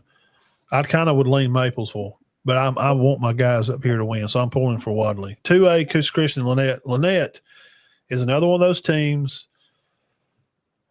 like Maplesville. These are like blue bloods. Like when you talk about like Carrollton or Bowden or Grayson or Buford, like they're just always in the Sandy Creek. They're just always in the playoffs. Like they're always in the state games. Lynette is that. Coosa Christian is very new to that. They did go 2 years ago. They lost in a close game. And they're back. They didn't get to go last year because they got put on probation, but they got Rush Propst coaching. And Rush Propst has won more football games than a lot of coaches have even coached.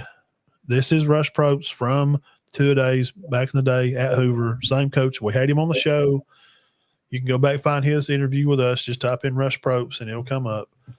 I would imagine that he's not coaching if they don't have a shot at we were the only podcast he sat down with and interviewed with in the state. The only one. He did no interviews with nobody in a sit-down interview. Either us and then, of course, Average Joe's, their local Gadsden that covers, stuff up here. Bo's done a lot of interviews with him.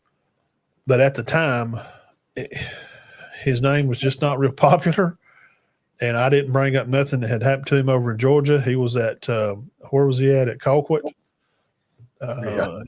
He won games over there. There was rumors of stuff happening. I didn't care about that. I wanted to learn the man and what brought him into football. I love the history of the game.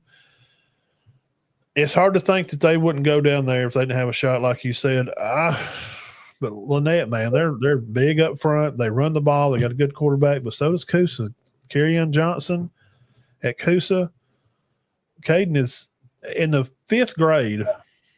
He won a junior Olympics for the long jump. He set a world record, like in the 5th or 6th grade. You could find him on 3.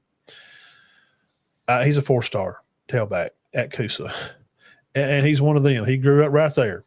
The rumors were that he's kinfolks or cousins with Cadillac, and I've heard other people say that's not true. I think Coosa can beat them. 3A, Coach Higgins at Mars Hill. This team has rolled, and I've seen them win in all different divisions. I've seen them battle with 5 in expedition games. It's just going to be hard for me to say that Mars Hill don't win that one. Now, 4A, Aniston and Jackson. And Jackson just went last year. Their quarterback, Duckworth, is going to South Carolina. Their tailback, Crowell, is going to Alabama. Juicy, their receiver's going to – I think he's going to Central Florida. I think they got a lineman that's going to Western Kentucky or Middle Tennessee. I think they got about 5 guys going to these large schools. Aniston area-wise, this Aniston team historically, they got athletes in Anniston. Just knowing the region here and where they're at, they always have dudes. This group that he has now, Coach Jackson, done a fantastic job. The kids aren't getting a lot of penalties. The discipline on the team is phenomenal. We all knew that's all it needed. If he can just get everybody's mind locked in together. But Jackson's just so their size and speed. I think Anniston can play with these guys a lot of the game. Their speed is – they can match Jackson well in a lot of this speed. But, man, Crowell, he's just – we're talking about a five-star tailback going to Bama. It's just he's going to be hard to tackle. I think Anniston plays them close, but I would think Jackson will probably win that one. Viger and Moody, from everything I hear, Moody's got a great football team, but anytime Viger gets this deep and gets to rolling, they'll probably win this one. 6A, Clay Chalkwell, greatest coach, one of the – historically, this team is always around. Dean brought it up the other night. Balkway's at Bama. They had another player that went to Kentucky or whatever, and then Squirrel White. They were all in this one team. They're going to play Saraland. Saraland had lost a game or two, but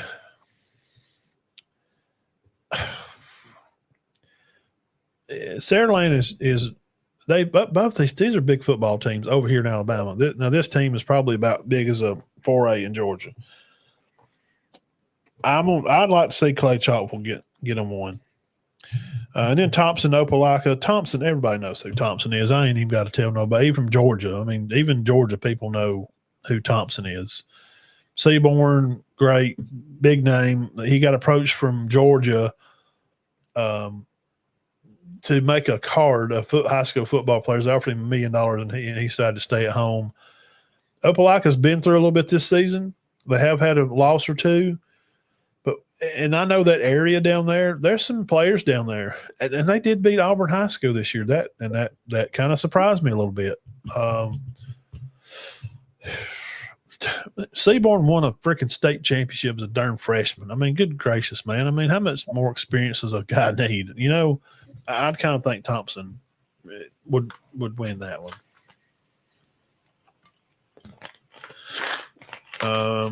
Let's see here. Mark says Maplesville, Coosa, Marcel, Jackson. You like Moody, Mark? Why do you like Moody?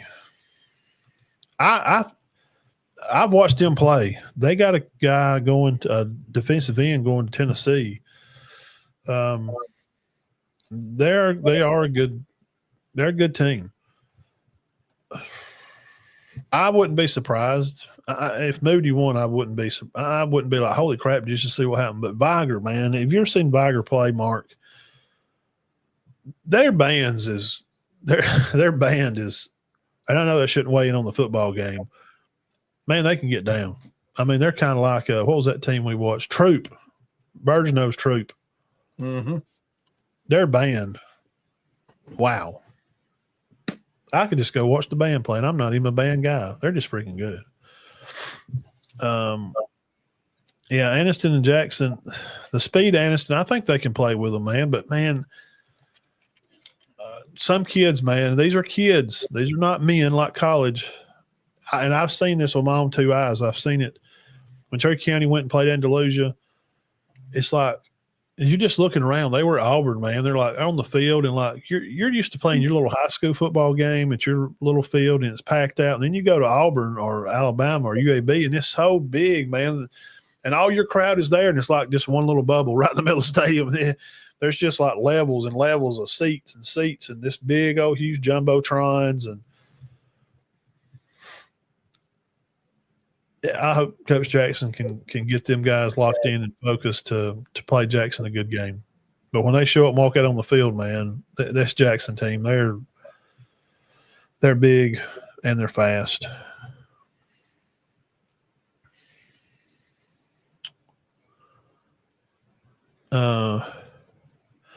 Yeah, they do have a good band.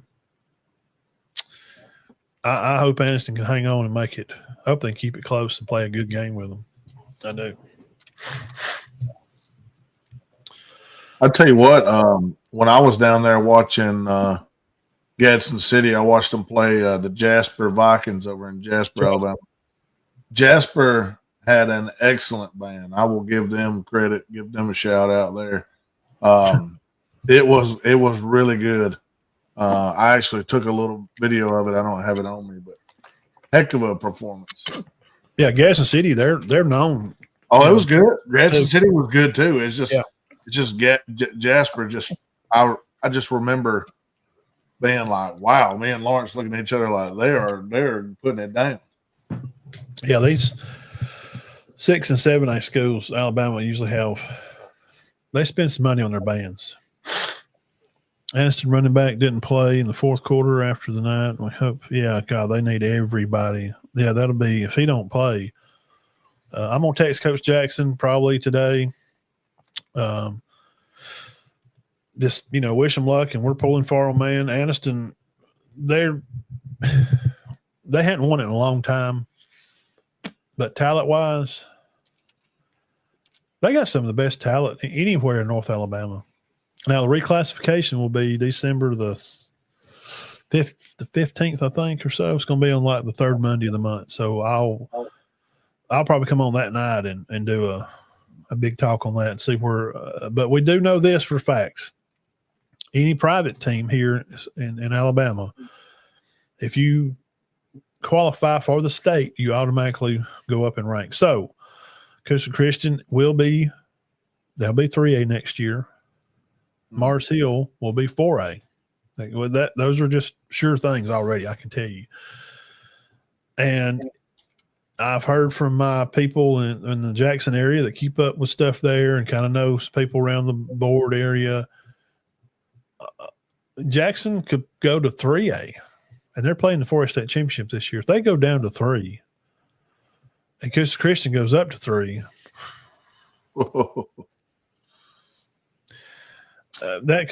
Jackson will run a muck in 3A South. I just think they will. There's some good teams down there in 3A South. Man, they're good. And I'm like, well, they're going to, they're playing, this year, and all their guys, they got all these seniors, Well, 3A South consists of the guy we was just talking about at Cottage Hill, Glenwood School, Montgomery Academy, T.R. Miller's in this 3A South. They're known to always be good. That Bayside Academy is, of course, they're playing. They won the South, so they're going to play Mars Hill. So Jackson could come down and be knocking heads with Southside Selma, Cottage Hill, Glenwood School, Thomasville Trinity, all those schools. And 4A wise for Mars Hill, in that area, they'll be probably in that region somewhere with maybe West Morgan or something. But then you got teams like Plainview that's not going anywhere. Jeremy Pruitt coaching that team. Yes, the Jeremy Pruitt from Tennessee, coach with Saban. Coach Gill in Alexandria, trust me, they're not going anywhere. Aniston, they're going to be back around the kicking.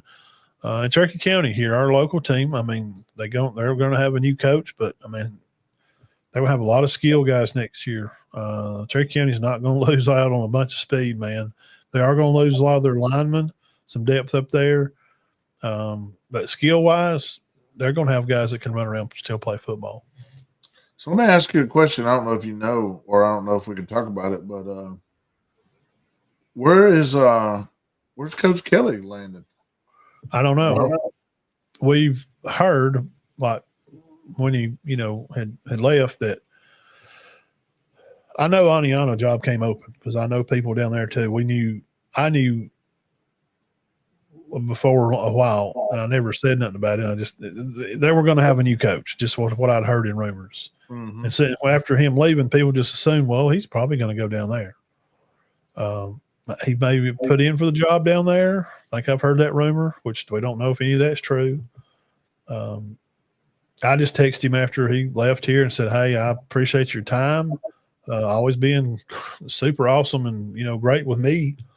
Sitting in his office, just me and him just shoot the breeze about, I don't know, football or just talking about the kids and stuff, or, places to go eat, or even, like, hey, I'm going to build a house. Who could I call? I've done that. I always like Coach Kelly. He's a gym rat guy. He believes that football is won in the weight room, and he's right. Wherever he lands, he's going to hit the ground running with something, and somebody's going to get bigger and stronger. That's just, I can guarantee that. But I don't know anything for sure. He hadn't told me anything about where he's applying. We just kind of assumed, hey, this job come open. He's looking for a job. So assumptionally, which just makes a, you know what, out of me and you both. Yeah, So we assume that. And I've heard, you know, but you hear a lot of stuff that he applied for the job there. He may not have. He may be looking to, you know, I don't know if he was interested in going back toward Georgia. You know, I don't know.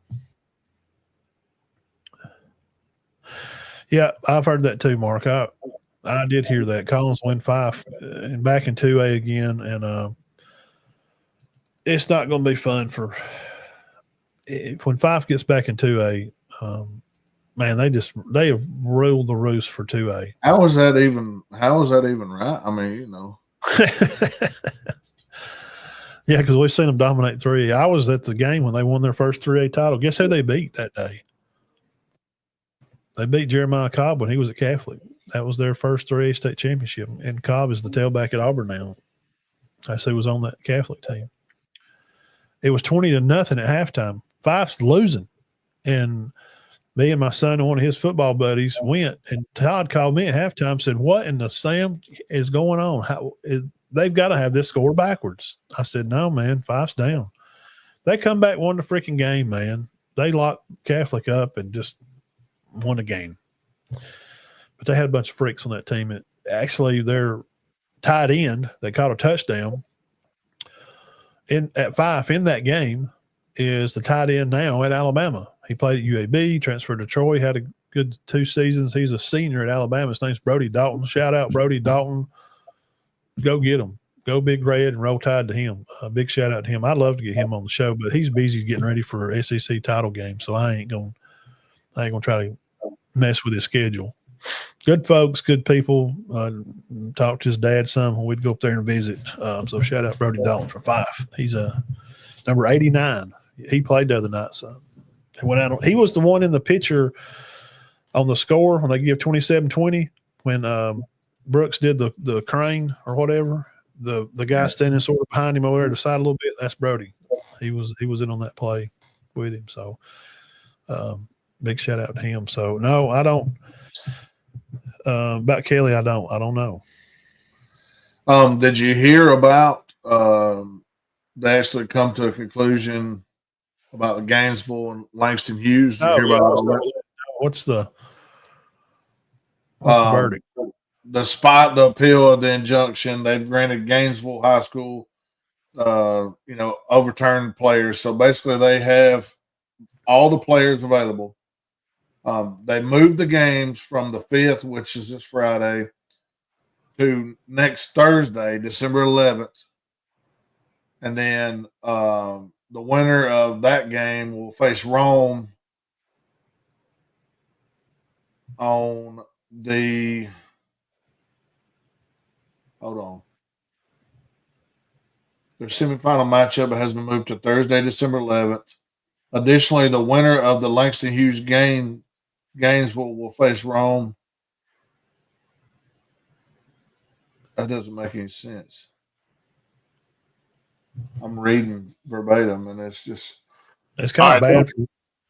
Basically, they're going to play, and then that next week.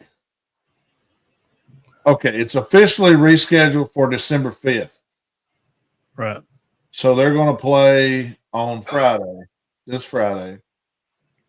And then they'll play Rome, whoever the winner is, whatever, will play Rome next Thursday.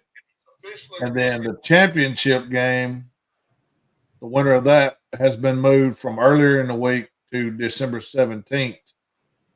Which is Wednesday. So they moved it back a day. They made some changes. They moved like the 5A with the 2A or 3A or something. They swapped them around.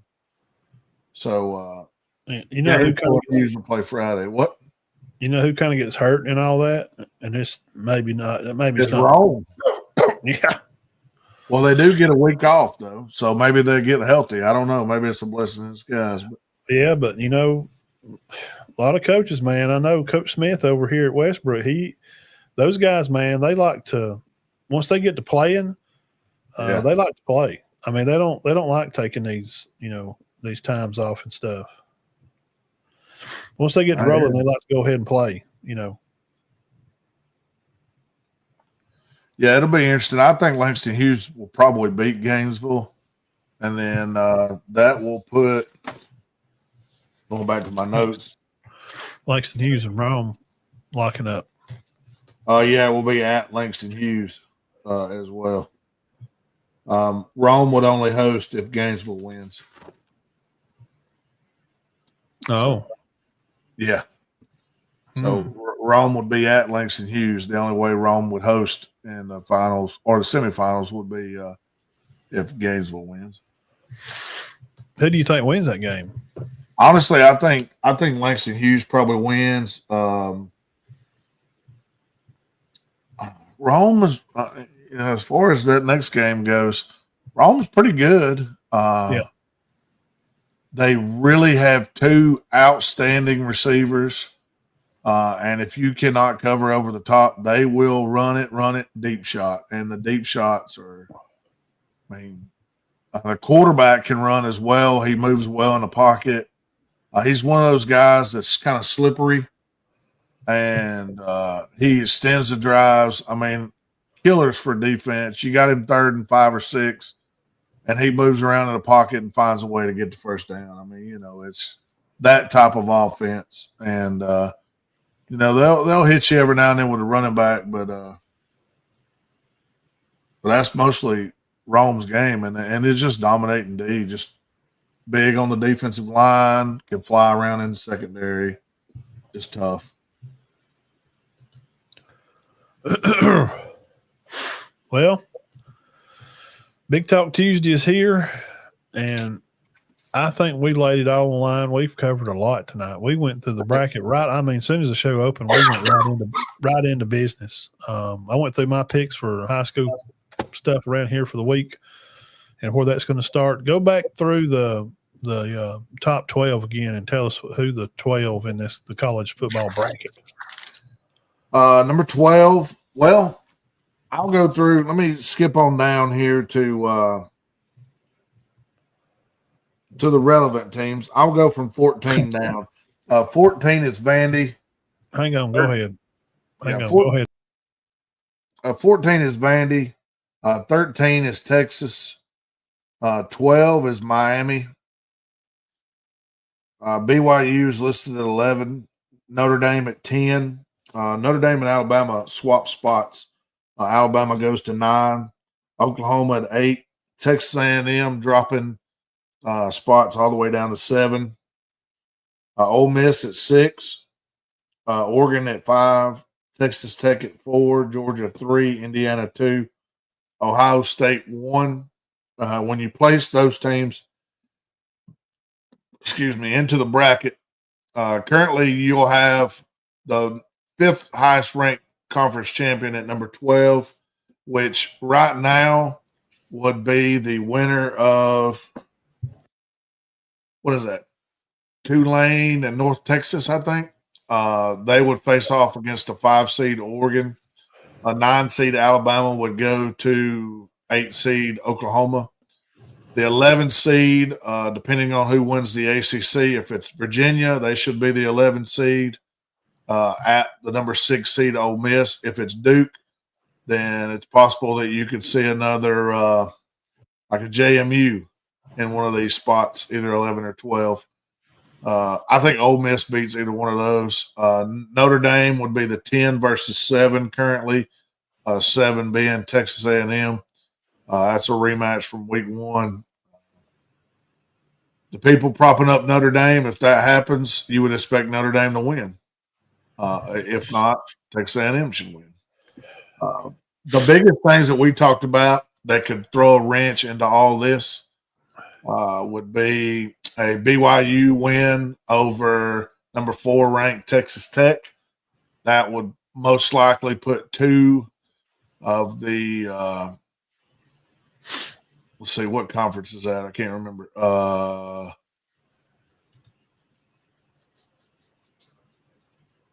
Who? BYU Big and 12? Texas. Yeah. Yeah. That would put 2 of the Big 12 teams in. There's more than 12 teams in that conference, I think. But anyway, 2 of the Big 12 teams in, and that would have to eliminate currently number 10 Notre Dame. So I think it's huge that Alabama moved up to 9 right there, because I think if they were sitting at 10 and they were happen to lose to Georgia, that they would be out in that scenario. So I think, and that would be I think, the SEC would want to burn the place down if a team that was leading the conference, the number 1 seed going in, the home team going into the SEC championship game, didn't make it, and a 2-loss Notre Dame did. As far as anybody else's argument, Vandy, Texas, Miami, BYU. BYU has a chance to get in by winning. I think Miami, Texas, and Vanderbilt are all on the outside looking in no matter what happens. I just don't see a way for them to get in. Yeah, I don't. Well, like we opened the show up, and if y'all missed it, you can roll the show back to probably like 10 minutes into the show. Bama's at 9. That told us we're just 2 old goofballs in here shooting a jab. That's put Notre Dame on notice that Notre Dame probably better hope that Georgia wins. Notre Dame's going to be Georgia fans Saturday. They're also going to be Texas Tech fans. Yeah, they don't need the team that's higher ranked winning their conference. In the Big 12 and the SEC, the higher ranked team wins the conference. It's just not going to. If Bama, the ACC shouldn't matter as much, right? Yeah, is that going to punch them out? If Bama beats Georgia, is that going to punch Notre Dame out? No, it shouldn't, because they're both ahead of Notre Dame already. They're already ahead, so yeah, Notre Dame's going to really be eyeing this Tech and BYU. So they've took the pressure off Bama and give Notre Dame the pressure. Like, all right, guys, exactly what I was thinking. Yeah, y'all don't play a conference game, so I think y'all should be 10. I mean, well, Bama's Bama's 2-1 in top 25 teams. They are. If you go back and look, the records don't even compare. The comparison. Yeah, we pulled that up and stopped it. It's strength of schedule, strength of record, and then what's so weird about it is that Miami's still hanging around. They're like Tennessee hanging. Tennessee hung around like the whole season in the top 25. They were just constantly up there. When you look at that top 25, you can draw a hard line between 11 and 12, which is where BYU is. Nobody above 11 is in any way. Nobody besides Virginia at 17. Let me rephrase that. And maybe Tulane at 20 and North Texas at 24 with James Madison at 25. Nobody besides those 4 teams has a chance getting in because they're not playing in conference championships. So Miami's done. Texas is done. Vandy's out. Utah's done. USC's done. Arizona, Michigan, Houston, Georgia Tech, Iowa. Those teams, their ranking is good. They might get a nice bowl game, but you're not getting in the playoffs. I can guarantee you that. No.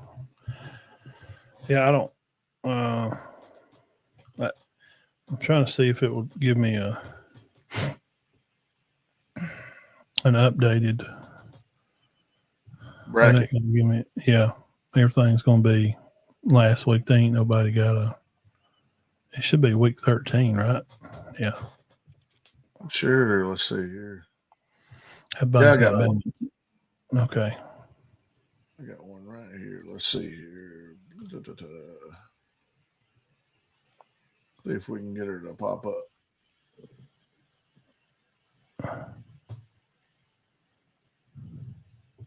What in the world? Uh-huh. I got half of one. Goofy. 25. Let me look for the latest.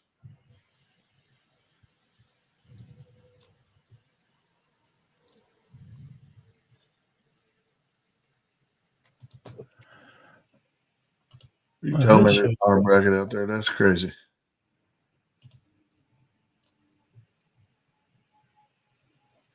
Oh my God.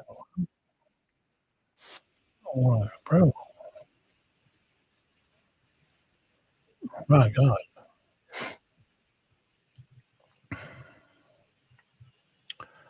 Why do they make it complicated? Like you can't even get a new bracket to just come out. There we go. Try that one on. That ain't even it neither. No. That's not it neither. I know. Like, why do they make it complicated? Like we just watched it. Like surely some of these gurus with these brains can. What doesn't make any sense is when you type it in. Normally, there's you see 1,000 of them on the latest. You know what I mean? Yeah, I've tried the latest one. I've typed in 2025 and yeah, keep getting old ones. I'll see if I can go back on YouTube TV and freeze one. Yeah, but they don't. They all got basketball games.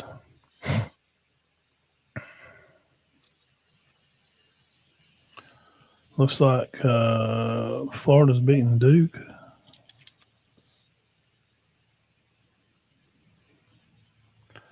I don't see it on here. My God, man, what is the deal with that? I know why. I don't understand why they don't have. Even the playoff page doesn't even have it. Yeah, that's the first place to win. It's like, why? That still makes no sense.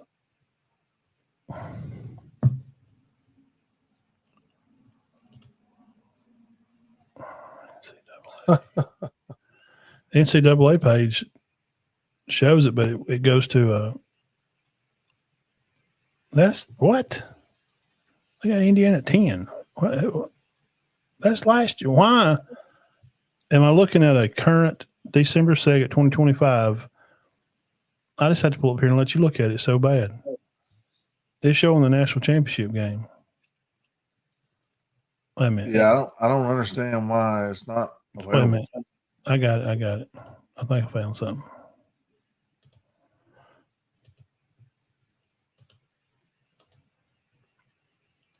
I see it, ain't it? Yeah. Yeah, Notre Dame 10, Bama 9. And Yeah, we talked about the matchups. But the thing is, it's not, because we know this is going to change. Because one's going to play same 7, difference, and 3's going to play 9. But how they got it laid out of the teams on the sides, I don't. This is what would be interesting to me, and I don't think they'll let this happen. And you can see by how this is laid out, about left and right. If Bama beats Georgia, which I don't, I kind of don't have a good feeling about that. If Bama was to win the game, if they put Georgia 5, that means they would meet in a semi game. Yeah, that's what I'm saying. They would have to play 3 times. You would rather have? I would rather be at 6 if I was Georgia. Yeah, or vice versa. But if Bama loses, they're probably going to leave them there. All right. If they lose, they're going to leave them at 9. Yeah, they'll be at 9 or 10 for sure. I think 9. I don't think you. I mean, you don't want to put them in. I mean, look, if we're coaches in that room and we want to see good games, I don't want to put them at. They lose to Georgia and they put them at, at 10, and then they move, Georgia to 2, and because Indiana's loses, then that means you'd get a semi game of Georgia and Alabama. I would rather. Well, I'll be honest with you. I think if Georgia wins, I think your 8-9 matchup set. I think your 6-11. Obviously, we don't know who the 11 is going to be. 6 is set.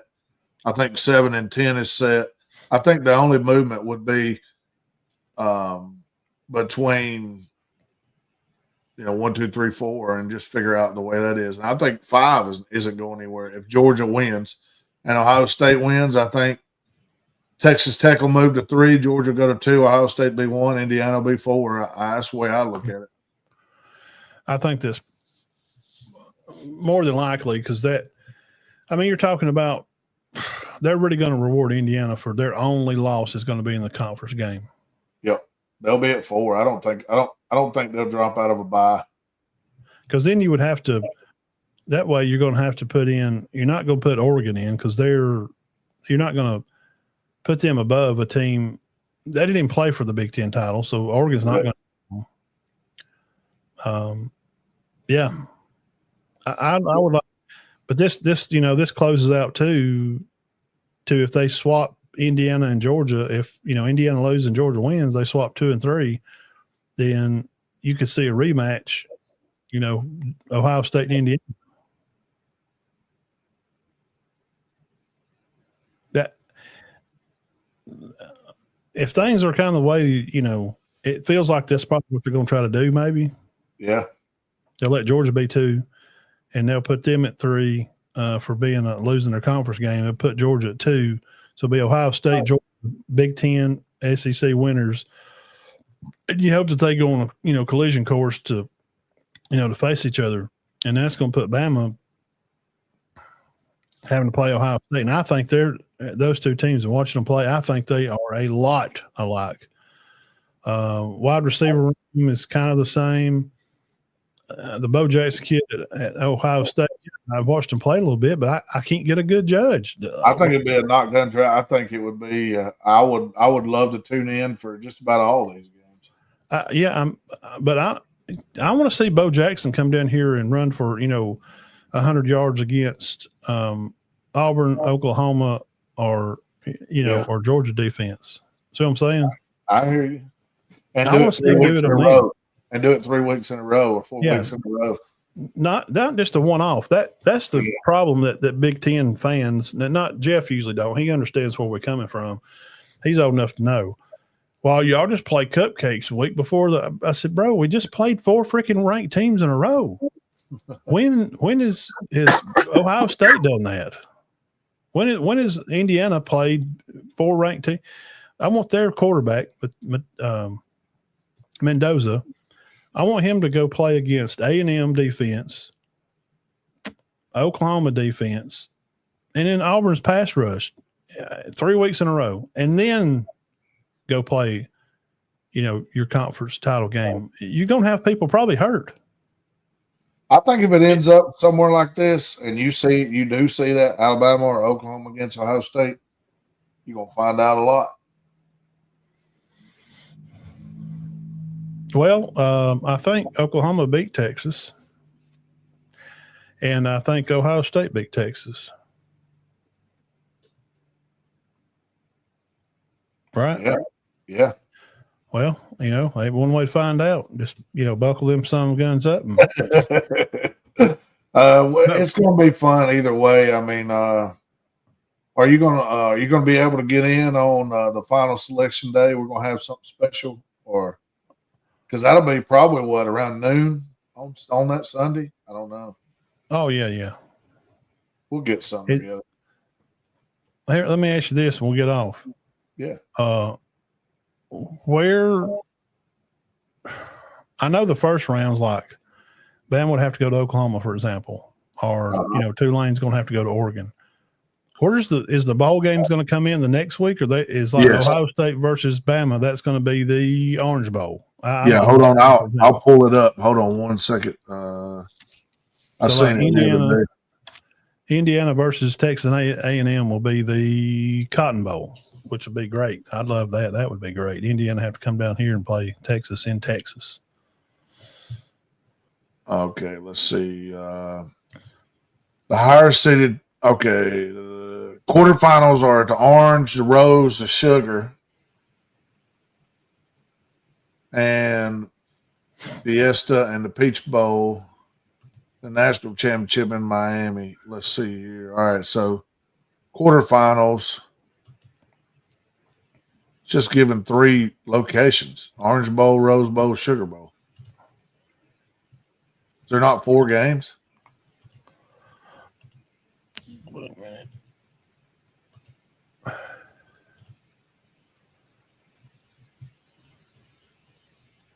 Okay, let me get to this.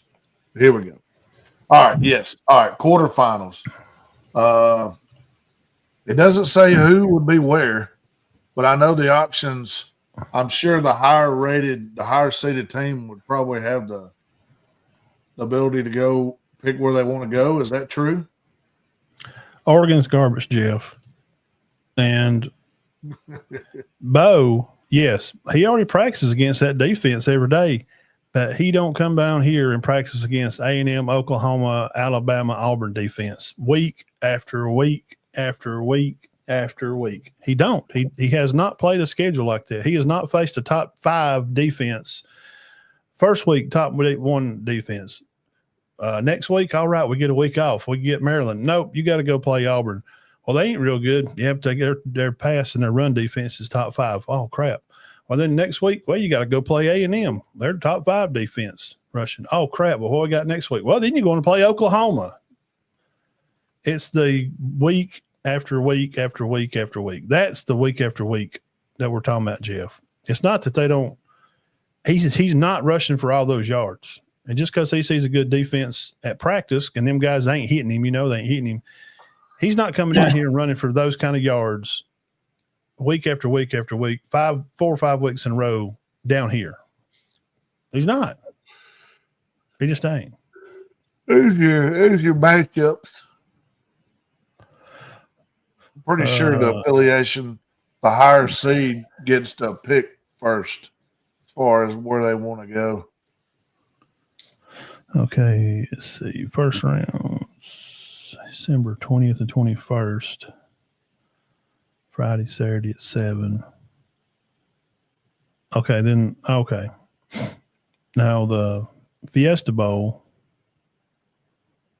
But now I know there's a page somewhere we always, and we'll do a bowl pick'em show too when it gets a little closer to that. Yeah. Like there's a guess, like, well, approximately if we take it right now, you know what I'm saying? Yeah. Like, I wonder who, you know what I mean? Like the Cotton Bowl gets the Big 12 champ and the ACC runner up, and then the Orange gets something like that. Yeah, we'll do a bowl show in the next couple of weeks too. Fiesta will probably get a lower seed. Yeah, you know what I heard about the Rose Bowl? Jeff brought that up, Rose Bowl. I've heard their stadium's not really great, and they're not spending any money out there on it, man. And I heard this only one time. I heard this, that the College Football Playoff Committee has kind of made an alternative to, well, it's UCLA's home stadium. They've kind of told them, like, guys, if y'all want to keep, like, you know, like they would do down here at the you know, Benzo Dome to play the Sugar Bowl, hey, if you want to keep hosting these games, you better start fixing this place up because it's a real freaking crap hole. And I've been by the stadium out there at Pasadena area. I've been through that area before, like 25 years ago. It's a postcard. It's amazing. It's a beautiful spot. So Rose Bowl people, y'all better get your act together because we know the state is not in the best financial places right now because of bad decisions by politicians playing politics. So it says Rule A says that geographical preference for the top 4 seeds. Committee tries to place the number 1 seed closest to home, then 2, then 3, and then what's left over. So you would seem like Oregon being the top ranked, they would assumingly host They would be the home team at the Rose Bowl. I'm just assuming because they'd be on the West Coast. And, most likely, yes, that would make sense. And you would get a Peach Bowl, would probably be Georgia. They would host Ole Miss. Say if they, make a run and get through this, they'd get to rematch at the Peach Bowl. Well, no, Oregon wouldn't be one that would select. They'd be a 5 seed. You'd be talking about in the current setup. Yeah, if they win that first week and then go to the next, they would host a Rose Bowl to play whoever the other. No, right now, currently, Oregon is a 5 seed. So Texas Tech would be the one who would. Okay, I got you. So they would host Oregon at the Cotton Bowl. So what's the closest one to Ohio State? Because they would get first bid. Gosh, I don't. Hell, there ain't none. I mean, not really. I would say maybe the Cotton Bowl or. Well, yeah. Not really. Do they play at Indianapolis? Do they play a bowl game up there? I know the title game is up there. The only choices they have are the Cotton Bowl, the Orange Bowl, the Rose Bowl, and the Sugar Bowl. So they got to come down here. They would be the home team. Yes. It seem like they've always liked the Rose Bowl loves Ohio State because them or Michigan are always, but Ohio State has been to some Sugar Bowls. He says I don't know. The Peach Bowl is a finals game, Jeff. So you wouldn't get the Peach Bowl. You would get either the Cotton, the Orange, the Rose, or the Sugar Bowl. So the title game is going to be in Atlanta this year. Correct. No, Miami.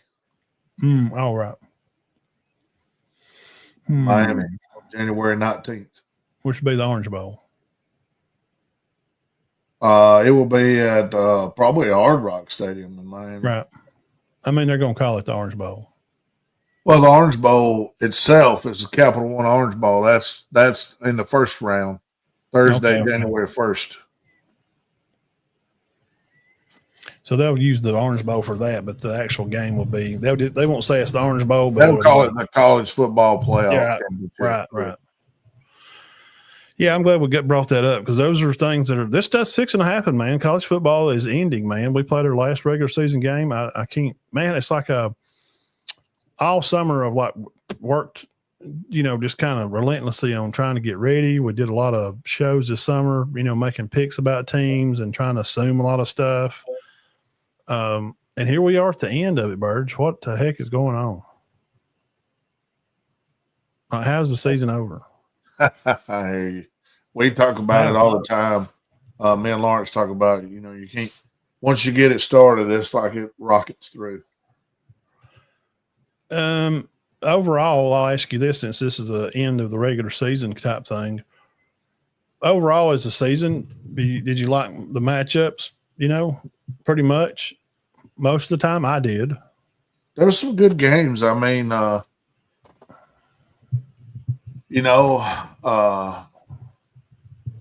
it was tough watching Alabama come into Athens and go just ungodly on third down in the first half and give them big enough of a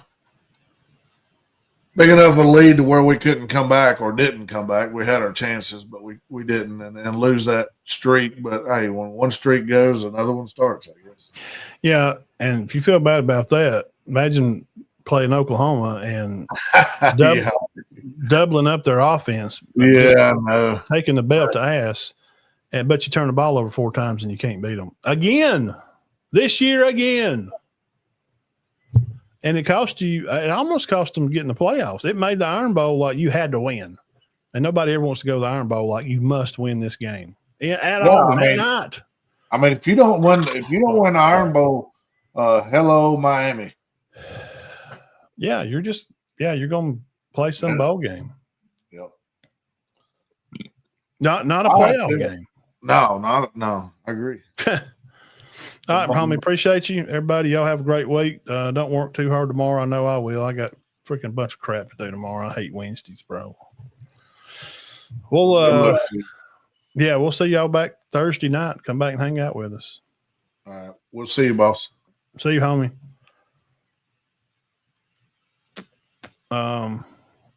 Yeah, Benton Burge, go find him at Northwest Georgia Scoreboard Show and find me back here Thursday night. And we'll get into a deep dive into the rematch for the SEC title game for the 103rd time. Alabama plays Georgia. All right, guys, y'all be blessed. Keep your heads clear and your hearts full of God. Have a great Wednesday. And we'll catch you back here, Lord willing, about 6 o'clock Central Time.